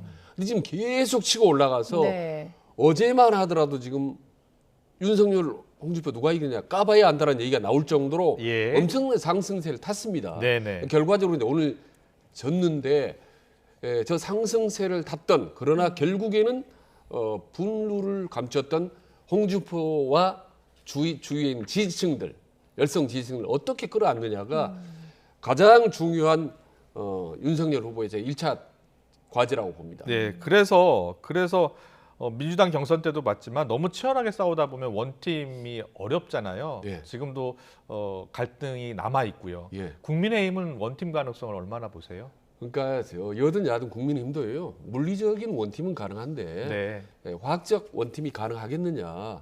그 말씀 뭐냐면 홍준표는 깨끗하게 승복을 하고 네. 참여를 하더라도 예. 그 밑에 있는 지지자들이 한 길게는 한 6개월 가까이 맹렬히 지지했고 예. 어떻게 보면 윤석열과 치열하게 다퉜던 그런 홍준표의 맹렬한 지지층들도 고스란히 윤석열을 지지하고 윤석열을 당선을 위해서 앞장설 수 있겠느냐라는 부분은 쉽지가 않죠, 여야가. 네. 그게 이제 앞으로 윤석열 리더십, 윤석열의 친화력 뭐 이런 걸 가늠해 볼 수 있는 첫 번째 이제 시험대라고 봅니다. 예. 네네. 뭐 어찌됐든 이제 주요 정당 후보 결정이 다 됐거든요. 이제 네. 4강으로 일단은 이루어지게 될 텐데 네. 당분간 윤석열 컨벤션 효과가 나타날 것인가 이것도 좀 주목해야 될 부분인 것 같거든요. 나타날 것이라고 보십니까? 그러니까 야당 이재명보다는 좀 더 나타날 거라고 봅니다. 왜냐하면 이재명 후보는 이미 오랜 동안 1위를 달렸었고 누구나 네. 예측했기 때문에 예. 컨벤션 효과가 크게 나오지를 않았었고요. 그리고 대장동이라는 게 있더라는 어마어마한 이제 악재가 나타났기 때문에 그 컨벤션 효과가 묻혔습니다만은 윤석열 후보 같은 경우는 마지막까지 워낙 박빙이었기 때문에 네네. 거기다 극적으로 또 승리를 거뒀고 네. 그리고 지금 당장 뭐 최근에 터진 큰 악재는 없기 때문에 네. 뭐 컨벤션 효과는 거둘 거다. 그러나 그렇게 크게 요즘 경선의 특징 중에 하나가요. 네. 행사나 이벤트를 통해서 크게 감동적인 이벤트 효과를 얻는 게는 한계가 있습니다. 그렇군요. 어느 후보나. 예. 그렇다면 이제 당장이요. 이번 주 금요일 그러니까 오늘부터 내일 모레 이렇게 여론조사가 또 있을 겁니다. 아마 월요일 발표되는 여론조사가 있을 건데 그 여론조사에서는 일단 홍준표 후보 등 이제 국민의힘 다른 후보들이 다 빠질 거 아닙니까? 네. 근데 국민의힘에서 윤석열 후보가 나올 것이고 그래서 4강으로 여론조사를 하게 될 텐데 그렇다면 그때는 민심의 흐름이 어떻게 변화돼 있을까요? 지금 최근 들어서 제가 몇 개월 동안 뭐 댓글도 툭 보거든 밑바닥 민심 이른바. 그러면 뭔가 바꾸자. 그리고 뭐 홍준표를 지지했던 20, 30, 40 세대들이 아마 오늘 내일 밤 뭐 2, 3일 사이에 심각한 고민에 빠질 거라고 봅니다. 심각한 고민에 빠질 어떻게 것이다. 할 것인지 밤샘하면서 정말 제가 주변만 해도 그렇기 때문에 특히 20, 30들이 MZ 젊은 청년들이 야 그래도 우리가 정권 교체가 더 중요하다. 뭐 미우나 고우나 윤석열을 밀어주자라는 쪽으로 정리가 될지 죽어도 못 믿겠다, 못 밀겠다 라면서 잠적거나 포기하거나 등을 돌릴지 이거는 사실 홍준표의 메시지, 행보 이런 부분들이 상당히 아마 영향을 미칠 거라고 봅니다. 그렇군요. 앞으로 앞으로 2, 3일 후 정도가 상당히 진짜 순수한 화학적 원팀이 될 수 있을 것인지 중요한 고비고 아마 밤잠을 설치는 20, 30대들이 상당히 많을 것이다. 오늘 내일 사이로. 여론조사 결과를 지켜봐야 되겠습니다만 그 이재명 대 윤석열의 구도가 되면 진보 대 보수의 결집이 강화되면서 거대 양당으로 상당히 쏠림 현상이 나타날 것이다라는 분석도 있긴 하더라고요.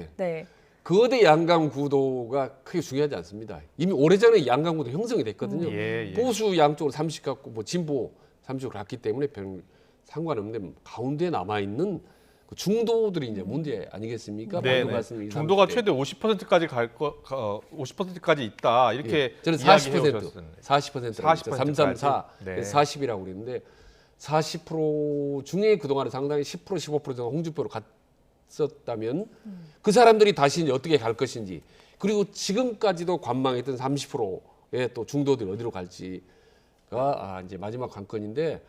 이제는 이제 또 본선에 가면 또 TV 토론, 두 후보 유력 후보의 TV 토론 보면서 이제 본격적으로 움직이고, 저는 이제 가을 찬바람 불고 그때 부산하게 움직이고 이제 첫눈이 내리면 그때부터 상당히 구체적으로 움직일 거라고 봅니다. 첫눈이 내리면요? 알겠습니다. 자, 윤석열 후보 최근 전통시장을 다니면서 민심 잡기에 나섰었죠. 자, 관련 영상을 보고 오겠습니다.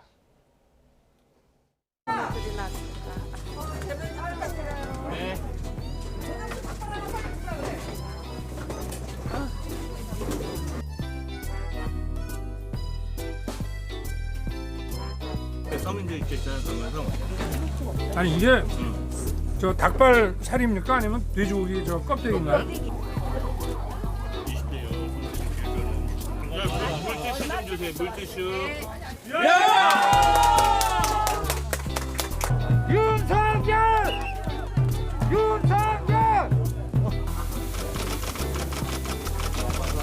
홍보부터 드셔야 될 것 같아요. 이 정도만 먹어도 될 것 같아요.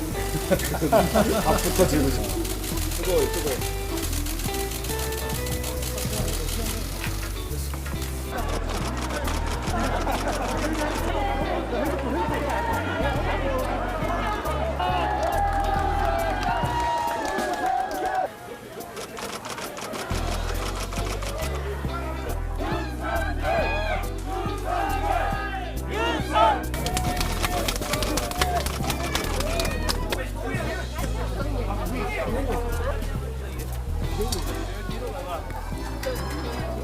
더 뒤로 가가.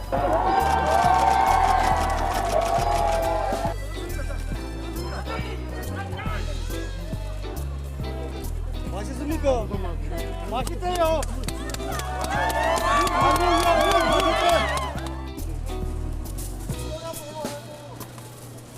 아이고야. 맛있어요. 물 좀 드세요, 물. 이빨 맛있네. 아니, 그냥 물.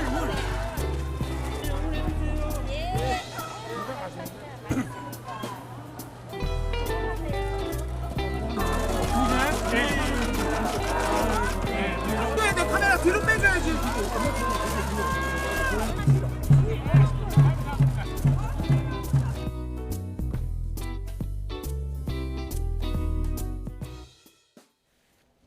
네, 국민의힘 대선 후보로 확정된 윤석열 후보 보면 시장을 자주 다니더라고요. 근데 다른 뭐 정당의 대선 후보들도 시장을 잘 가잖아요.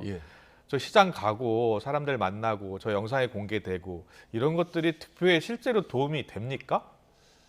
큰 도움은 안 됩니다. 그렇습니까? 근데 30년 전부터 모든 여야 후보들이 반드시 가야 되는, 거쳐야 되는 필수 코스입니다. 시장은. 아마도 대구, 광주, 뭐 부산 가면 각각 대표적인 시장들이 있습니다.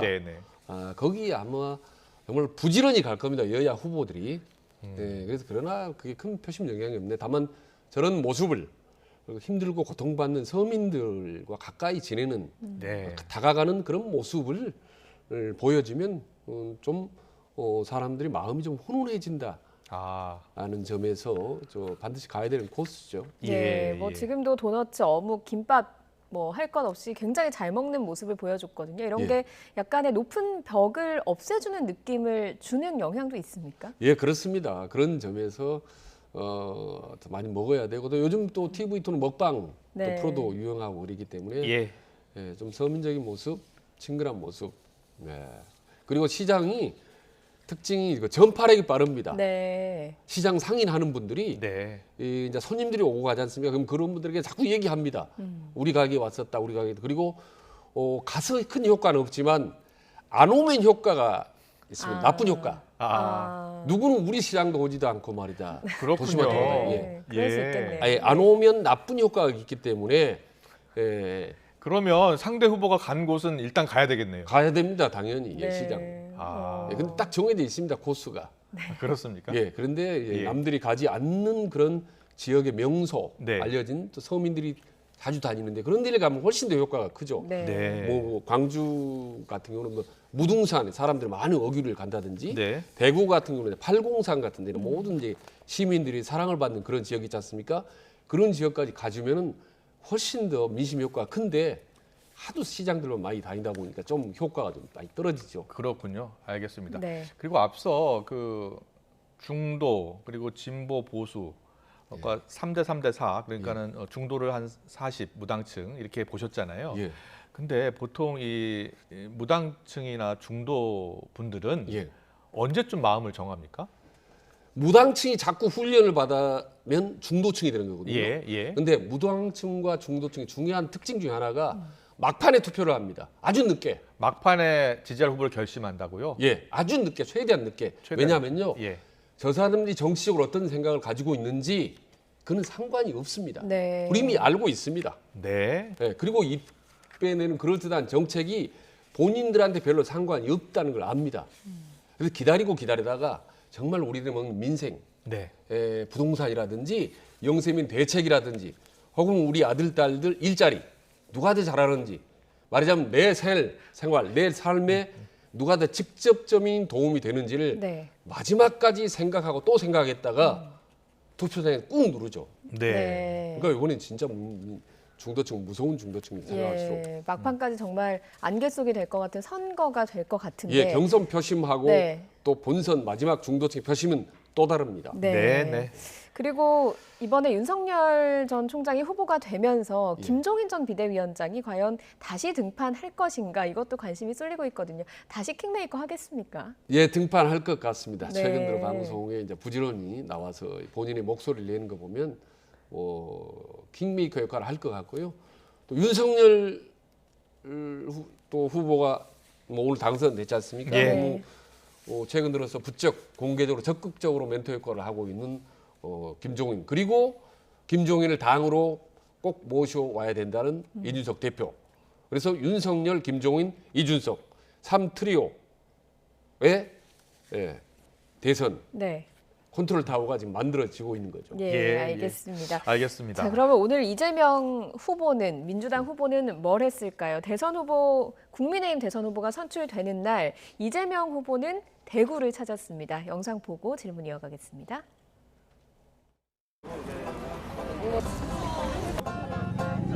선생님의 센스이 다르다.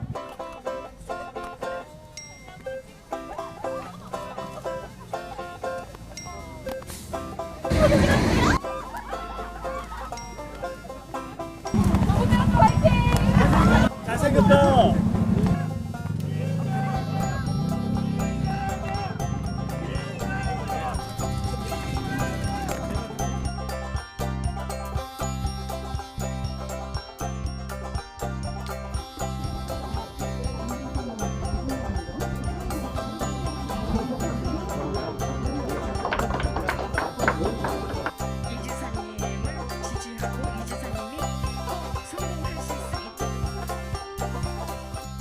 건강은 어때요? 아, 예, 요즘에는 많이 좋아졌습니다. 명수 씨는 대통령 친구였으면 좋겠는데 제가 대통령 친구가 되면 더 좋겠어요. 그렇죠. 네.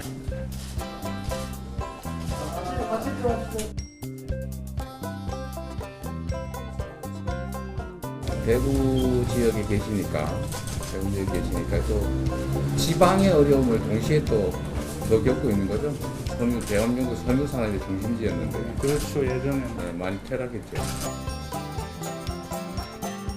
명수 씨는 대통령 친구가 있으면 좋겠다 그러고 제가 친구는 해줄 수가 있는데 대통령 친구가 될지는 알 수가 없어서 열심히 노력하도록 하겠습니다. 대통령 친구.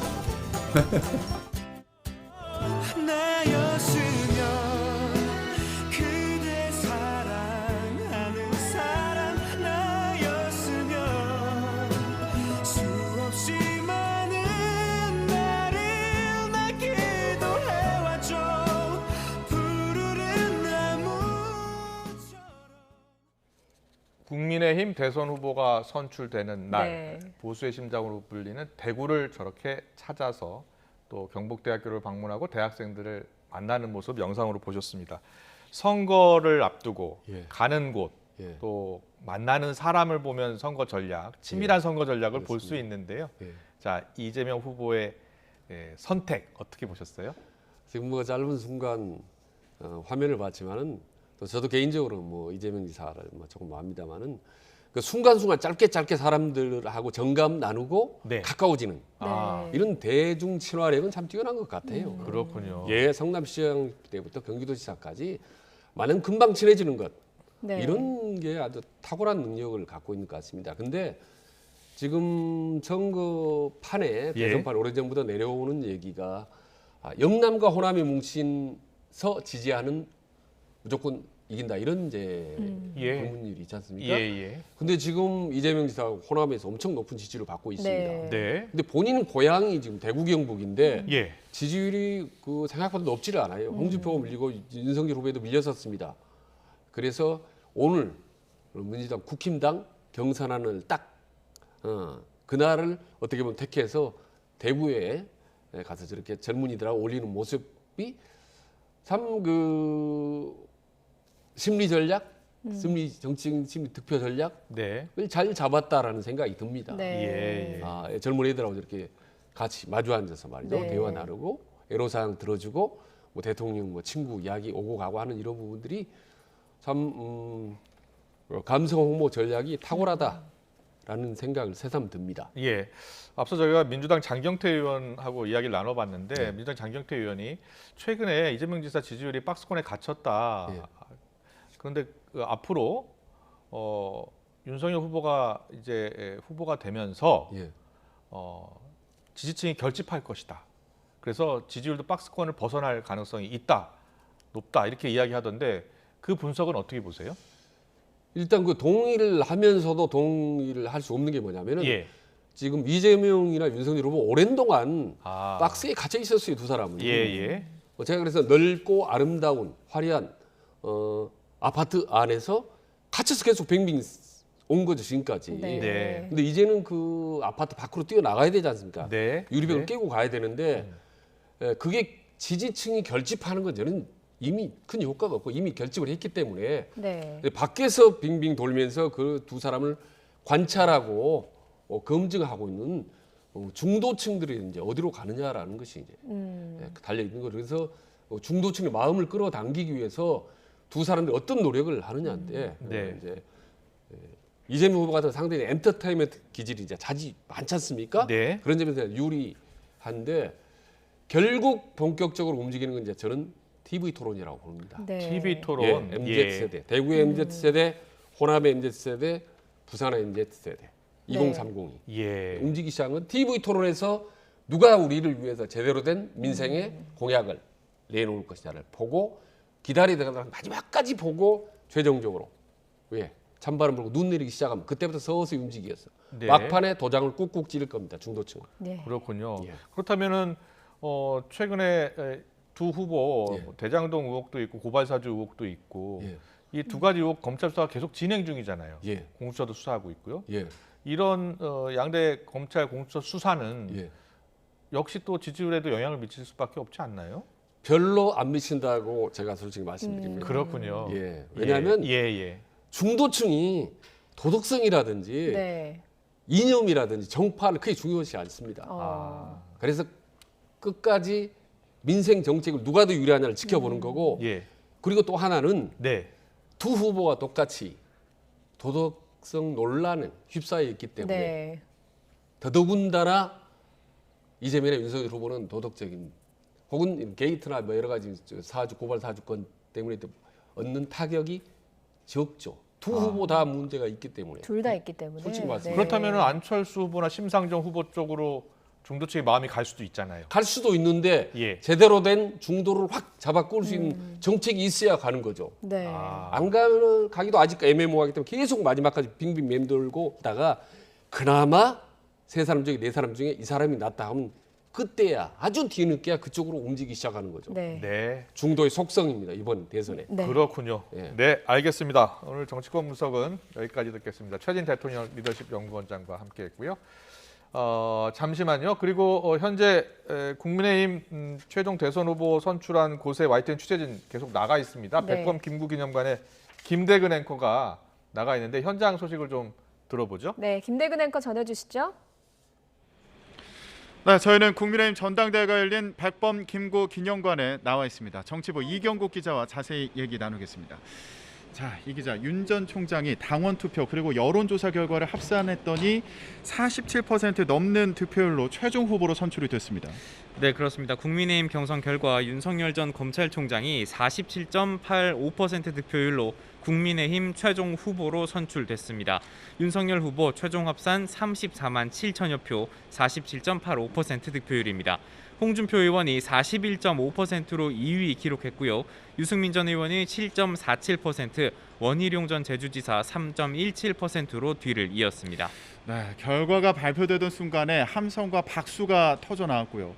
윤 후보는 2번 기호가 적힌 국민의힘 점퍼를 받아 입고 다른 후보들과 손을 들면서 환호에 답하는 모습이 인상적이었습니다. 자, 그런데 이어진 연설에서 어떤 메시지가 나왔는지도 궁금한데 정리를 좀 해볼까요?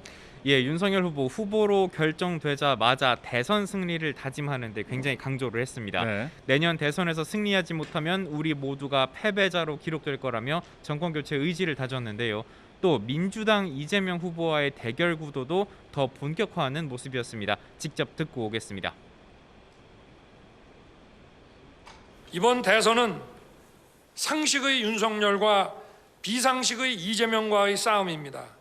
합리주의자와 포퓰리스트의 싸움입니다.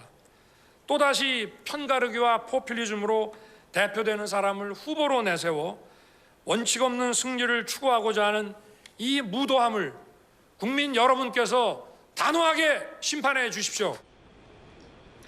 네, 이와 함께 문재인 정권에 대한 비판 메시지도 내놨습니다. 자신의 경선 승리는 조국 추미애 전 법무부 장관의 위선과 오만을 무너뜨린 공정의 상징이라면서 문재인 정권은 매우 두렵고 또 뼈아파할 것이라고 밝혔습니다. 네.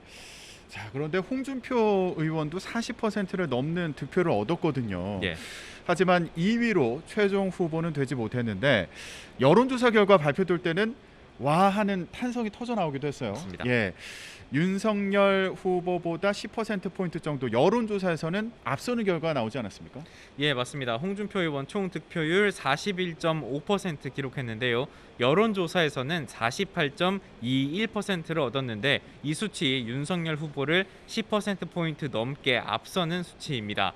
이 홍준표 의원 결과가 나오기 전에 SNS에 만약 자신이 후보가 되지 못한다면 경선을 흥행시킨 여기까지가 자신의 역할이라며 이 백의종군하겠다는 말을 썼다가 또 지우기도 했습니다. 네. 무슨 의미인지 관심을 받기도 했는데 마찬가지로 오늘 경선 결과가 발표된 뒤에 결과에 깨끗하게 승복하겠다면서 마지막까지 치열하게 국민 관심을 끌어준 역할이 자신의 역할이었다고 짧게 소회를 밝혔습니다. 네. 앞으로 홍준표 의원이 어떤 행보를 보일지도 주목이 됩니다.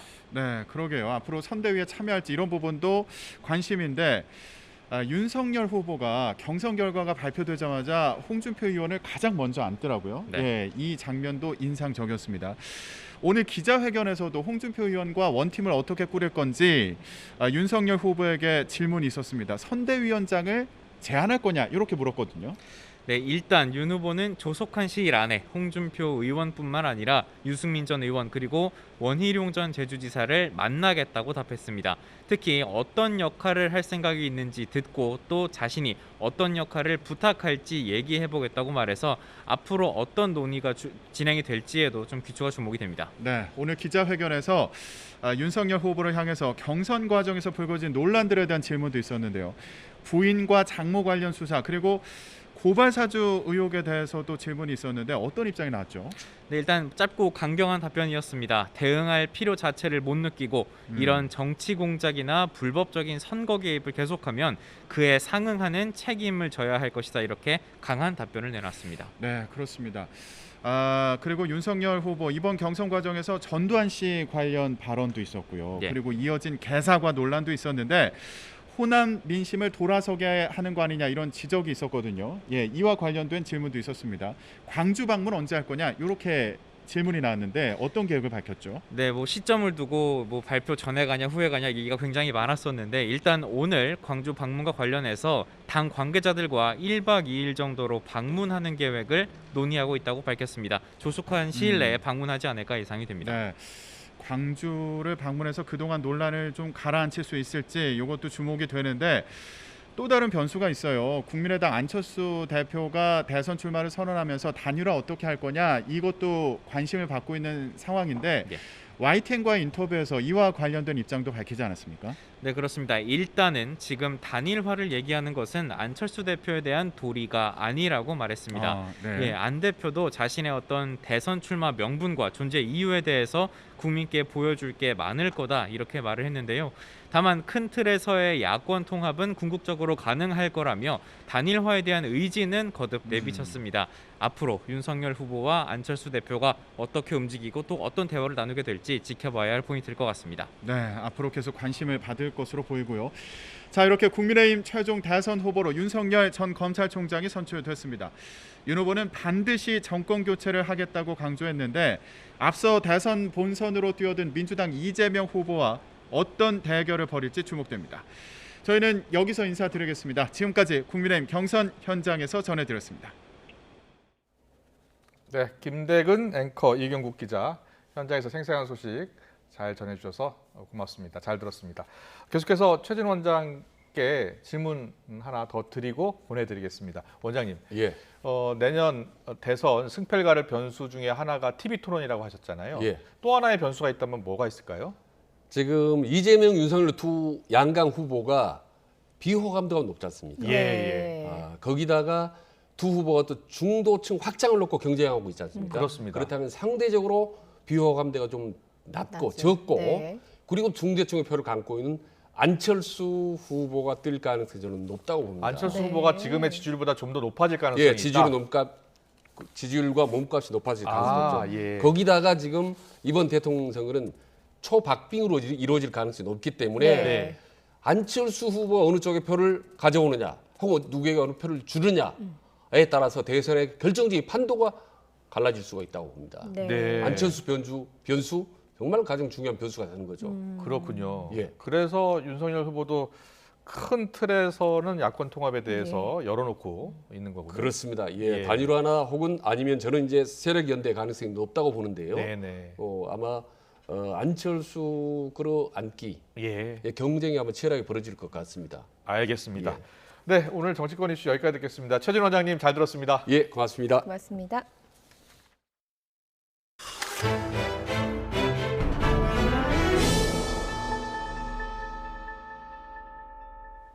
코로나19 소식 전해드립니다. 10대 이하 확진자가 크게 늘면서 교육당국이 소아, 청소년 방역 패스 도입을 검토하고 있습니다. 정부는 우선 관객 500명 이상의 대형 공연장에서만 적용하고 노래방과 PC방 등 다중이용시설까지 확대할지는 앞으로 상황을 보고 논의하기로 했습니다. 이영원 기자입니다. 일상 회복 과정에서 방역이 완화되자 10대 이하 확진자가 늘고 있습니다.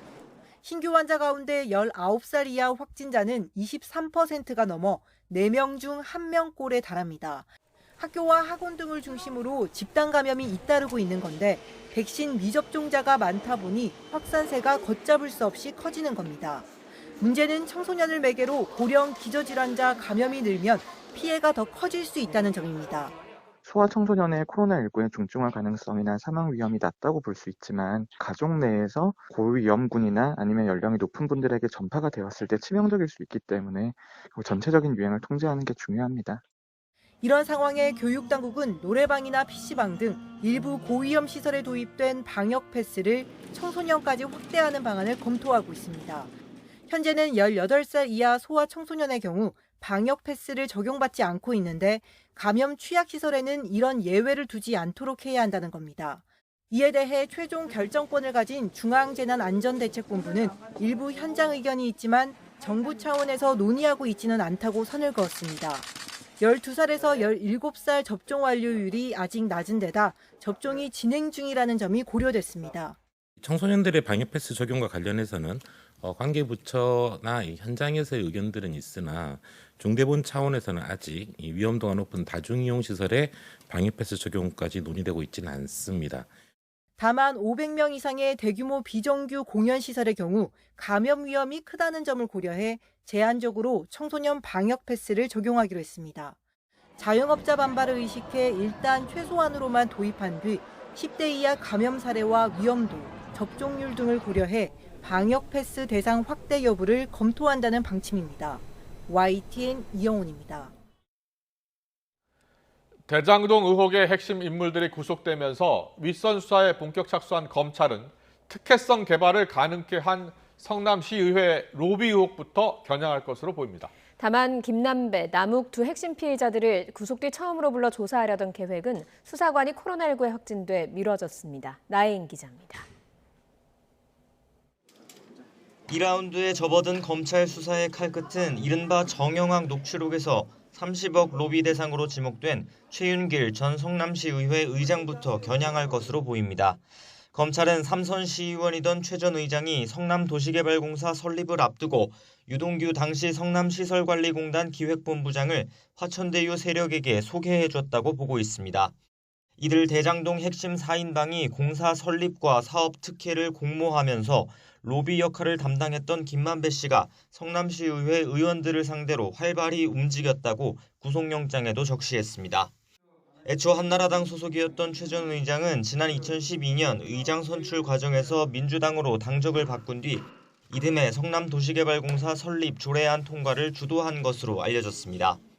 의장직을 끝으로 시의회를 떠난 뒤엔 화천대유 부회장으로 일해왔는데 최근 로비 의혹이 불거진 뒤론 두문불출하고 있습니다. 지난달엔 돌연 전세로 살던 집을 비우고 경기도 광주의 한 아파트로 거처를 옮겼습니다. 인터뷰 안 할 거고요. 다음에 얘기할 기회가 있을 거예요. 앞으로 저는 안 받겠습니다. 죄송합니다. 아니요, 됐어요. 그건 보도 다 하셔놓고 뭐.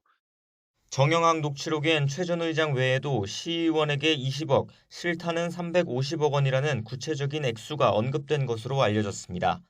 검찰은 핵심 인물 김만배 씨와 남욱 변호사를 구속 뒤 처음으로 불러 조사하려 했지만 수사팀 수사관 한 명이 코로나19에 확진되면서 미뤘습니다. 시의회를 상대로 한 로비 의혹 수사는 대가성이 비교적 구체적인 만큼 당사자들이 혐의를 부인한다면 얼마나 물증을 확보했느냐가 관건입니다. 검찰이 김 씨 등의 구속기한 안에 광범위한 로비 의혹의 실체를 밝혀낼 수 있을지 주목됩니다. YTN 9입니다.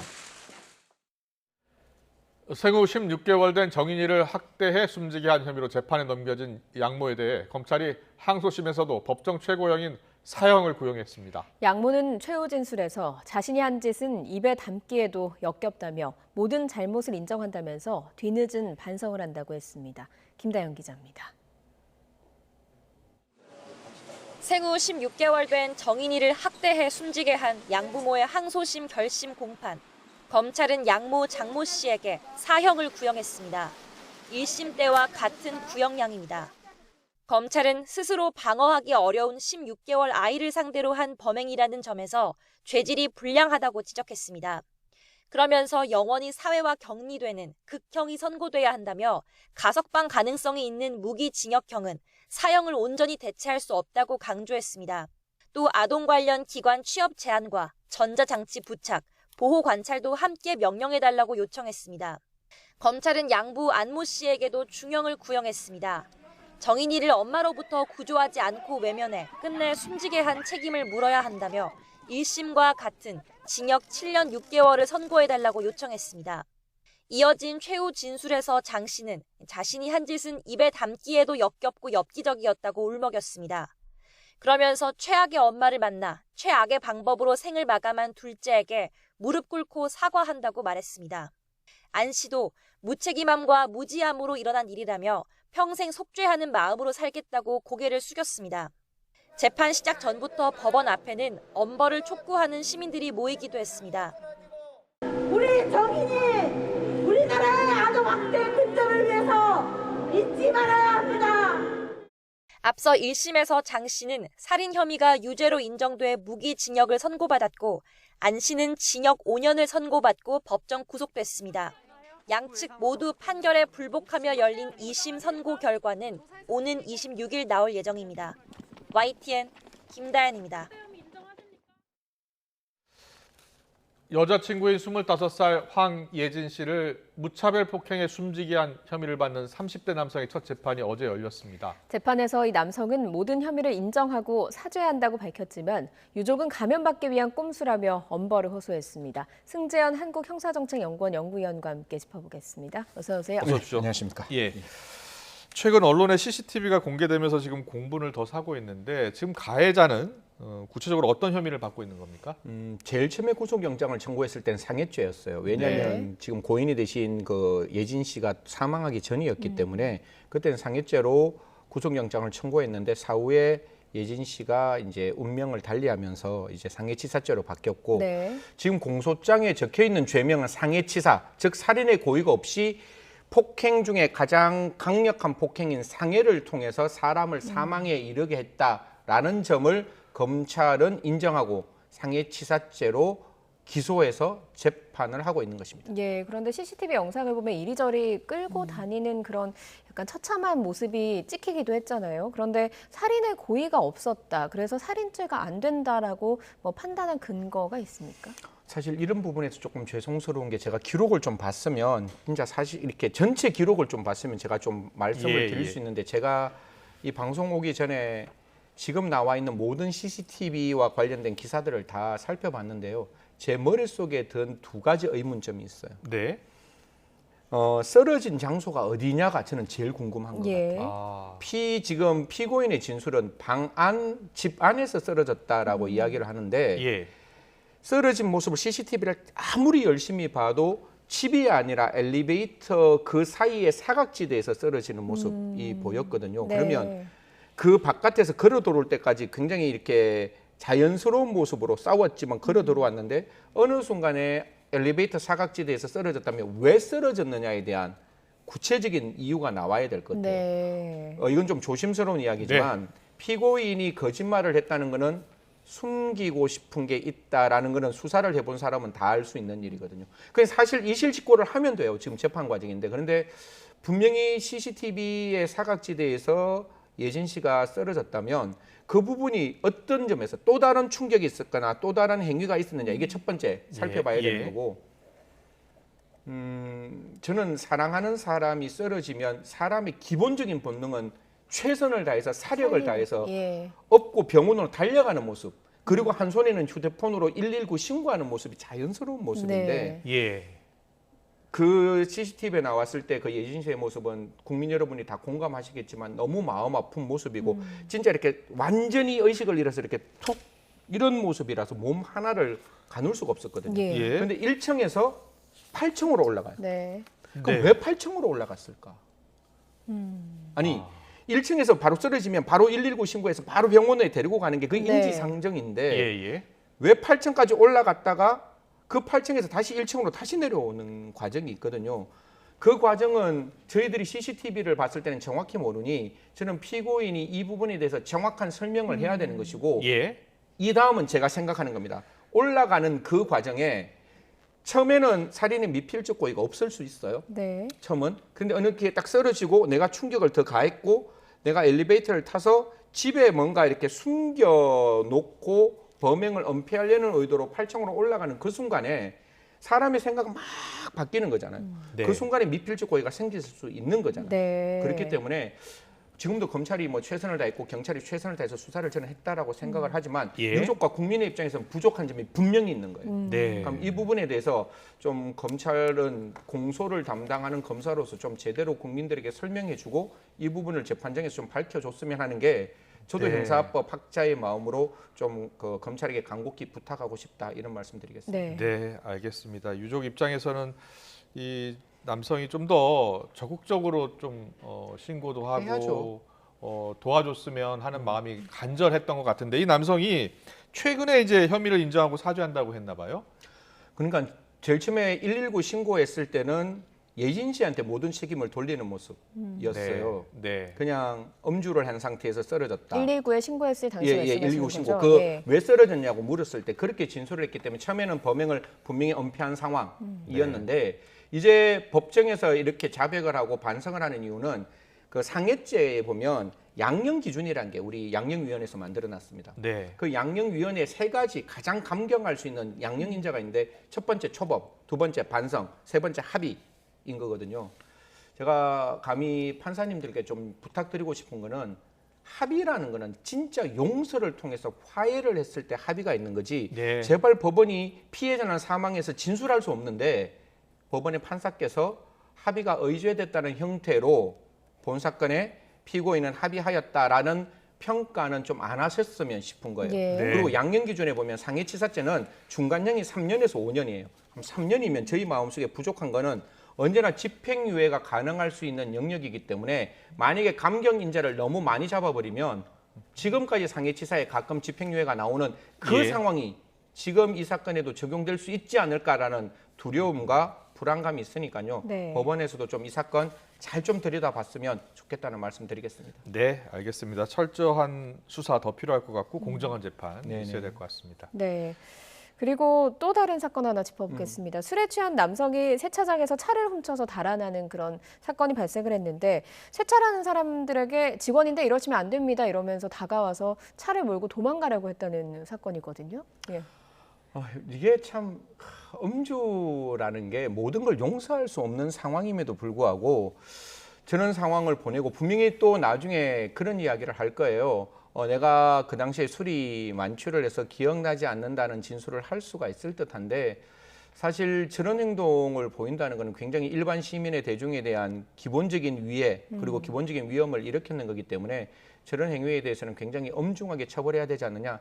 사실 저는 음주에 대해서는 부정적인 영향을 말하고 싶지는 않아요. 사람이 술 먹을 수 있는 거죠. 하지만 술을 먹고 일반 국민에 대해서 공공에 대해서 위해를 끼치는 행위는 그냥 삼진아웃죄가 아니라 진짜 제대로 지금 보시면 기도 안 차게 지금 너무 위험한 행동이에요. 그럼요. 지금 뭐 문도 안 열린 부딪히고요. 상태에서 그냥 밟고 경찰관도 부딪히고. 저거는 정말 용서할 수 없는 행동이라고 생각합니다. 근데 이 남성이 또 차량을 훔치기 전에 편의점에서도 경찰을 폭행하고 그랬나 봐요? 지금 제가 사실 이 사건 도루기 전에 좀 이분의 레코드라 그러죠. 전과 기록이라든가 그 과거 기록을 좀 살펴봤으면 좋겠는데 이것도 제가 갖고 있는 주관적인 생각이라서 혹시 틀릴 수 있다는 점 시청자 여러분께 양해를 구하고 한두 번이 아닐 수 있다는 생각을 하는 거예요. 저 정도면 그냥 술을 먹으면 저런 행동에 대한 습관적이고 반복적인 행동을 혹시나 했지 않았을까. 그럼 제가 제일 고민하는 거는 저런 분들에게 형을 과해서 그 교정시설에 6개월, 1년 그냥 이렇게 격리하는 걸로는 아무런 효과가 없거든요. 무슨 말인가 하면 정말 저 행동을 교정할 수 있도록 저희들이 치료감호법이라는 게 음주를 했을 때 치료명령 제도를 집어넣었어요. 판사가 치료명령을 할 수 있거든요. 그래서 저런 경우에 있어서는 단순히 격리하는 것에 그치는 것이 아니라 정말 저 행동을 교정할 수 있도록 판사님도 제도가 있으면 적극적으로 좀 활용했으면 좋겠어요. 제가 치료명령 제도 벌금형까지 어떻게든지 만들어 보겠다. 이제 벌금에도 치료명령이 가능하거든요. 예. 그래서 좀 그런 어떤 사람의 성행을 교정해서 재범의 위험성을 막는 것. 형사정책에서 범죄를 예방하는 것도 중요하지만 범죄를 저지른 사람이 다시금 범죄를 저지르지 않을 수 있도록 예방하는 것도 예방이라고 생각하기 때문에 예. 좀 치료처우가 적극적으로 개입되었으면 예. 하는 마음입니다. 예, 마지막으로 그러면 앞서서 좀 짧은 형을 받을 가능성이나 벌금형 가능성도 언급을 해주신 것 같은데 이 정도면 어느 정도 처벌을 받길래 지금 있는 상황은 이것도 좀 조심스러운데 뭐 술이 취했다 할지라도 지금 우리나라의 그 형법이 바뀌었어요. 옛날에는 심신미약인 경우에 반드시 형을 감경해야 되는데 지금 감경할 수 있다라고 이야기할 수도 있고 약간 어려운 말인데 원인에서 자유로운 행위라고 자기가 저런 행동할 걸 알면서도 술을 먹었다면 그 행동은 심신미약이 아니거든요. 근데 지금 저 행동은 앞에 있는 사람 분명히 인지한 상태에서 만약에 악셀을 밟았다면 제가 부장검사면 저는 살인의 미필적 고의가 없다라고 볼 수 없는 사건, 있다라는 사건으로 봐서 좀 강력하게 처벌해야 되지 않느냐. 술 먹고 운전했다, 폭행이다, 이 정도는 안 될 것 같고 조금 적극적인 어떤 그 조치가 필요하고 좀 엄중하게 들여다볼 필요가 있다라는 말씀드리겠습니다. 네, 알겠습니다. 오늘 말씀 여기까지 듣겠습니다. 승재현 한국형사정책연구원 연구위원이었습니다. 잘 들었습니다. 고맙습니다.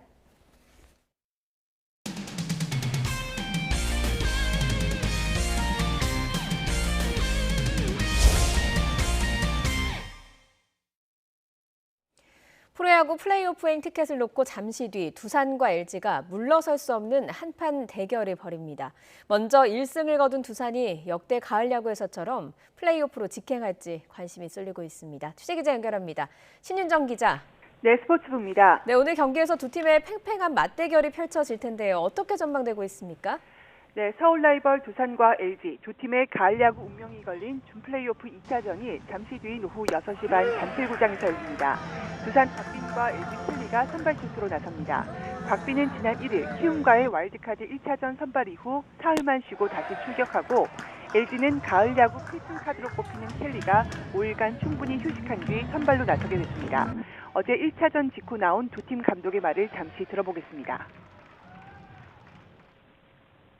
경기하면서 상황을 보고 몸 상태나 팔 상태나 상황을 지켜봐야 될 것 같아요. 짜놓고 하는 건 아니고 그때그때 뭐 경기를 하면서 풀어나가는 거니까. 주자들은 그래도 생각보다 진루를 많이 했는데 득점타가 안 나오면서 좀 게임이 좀 잘 안 풀린 게 아닌가. 지금까지 준비한 대로 내일 뭐 잘 준비해서 뭐 좋은 모습 보여드릴 수 있도록 노력하겠습니다.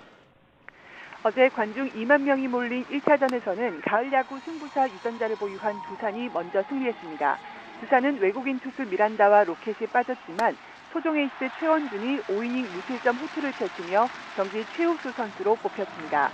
마운드의 철벽 개투로 LG 타선을 단 1점으로 묶은 두산은 타선에서도 매서운 응집력을 보여줬습니다. 1990년생 동갑내기 정수빈과 허경민, 박건우가 맹활약하며 6안타 3타점을 합작했고 올 초 LG에서 두산으로 이적한 양석환은 9회 초 2루타를 날린 뒤 두산 엠블럼을 강조하는 세레머니를 펼치며 두산 팬들을 환호시켰습니다. 두산은 1승만 더하면 플레이오프에 진출하는데 3전 2선승제로 치러진 역대 17번의 준 플레이오프에서 1차전 승리팀이 모두 플레이오프에 진출했습니다. 두산이 지난해에 이어 2년 연속으로 LG를 상대로 2승을 거두고 플레이오프 진출을 확정할지 LG가 승부를 원점으로 되돌리며 7일 준 플레이오프 3차전으로 끌고 갈지 주목됩니다. 지금까지 스포츠부에서 YTN 신윤정입니다. 오늘도 맑고 선선해서 완연한 가을을 만끽하기 좋았습니다. 주말인 내일은 오늘보다 기온이 오르면서 포근함이 감돌겠고요. 내일 서울 아침 기온 9도로 다소 쌀쌀하겠지만 낮 동안 기온이 21도까지 오르면서 예년보다 5도가량 높겠습니다. 내일 전국이 대체로 맑은 가운데 수도권과 충북에는 오전 한때 미세먼지 농도가 짙다가 오후에는 모두 해소되겠습니다. 다만 제주도에는 아침부터 낮 사이 약한 비가 내리겠고 전남 남해안에도 빗방울이 떨어지는 곳이 있겠습니다. 내일 아침 기온 오늘보다 1에서 3도가량 높겠습니다. 내일 서울 아침 기온 9도, 광주는 10도가 예상되고요. 낮 기온도 오늘보다 조금 높겠습니다. 내일 낮 기온 서울과 대전 21도, 대구는 20도가 예상됩니다. 이번 휴일 서울 낮 기온이 21도까지 오르면서 30년 만에 가장 따뜻한 입동이 될 가능성이 있는데요. 하지만 다음 주 월요일에는 전국에 요란한 비가 내리겠고 오후부터 찬바람이 불며 추워지겠습니다. 또 중부와 호남은 주 중반까지 길게 비가 이어지겠고 영서지방에도 눈이 내리는 곳이 있겠습니다. 지금까지 날씨 정보였습니다. 네, 이어서 저녁 종합 뉴스 이브닝 뉴스가 방송됩니다. 시청해주신 여러분 고맙습니다.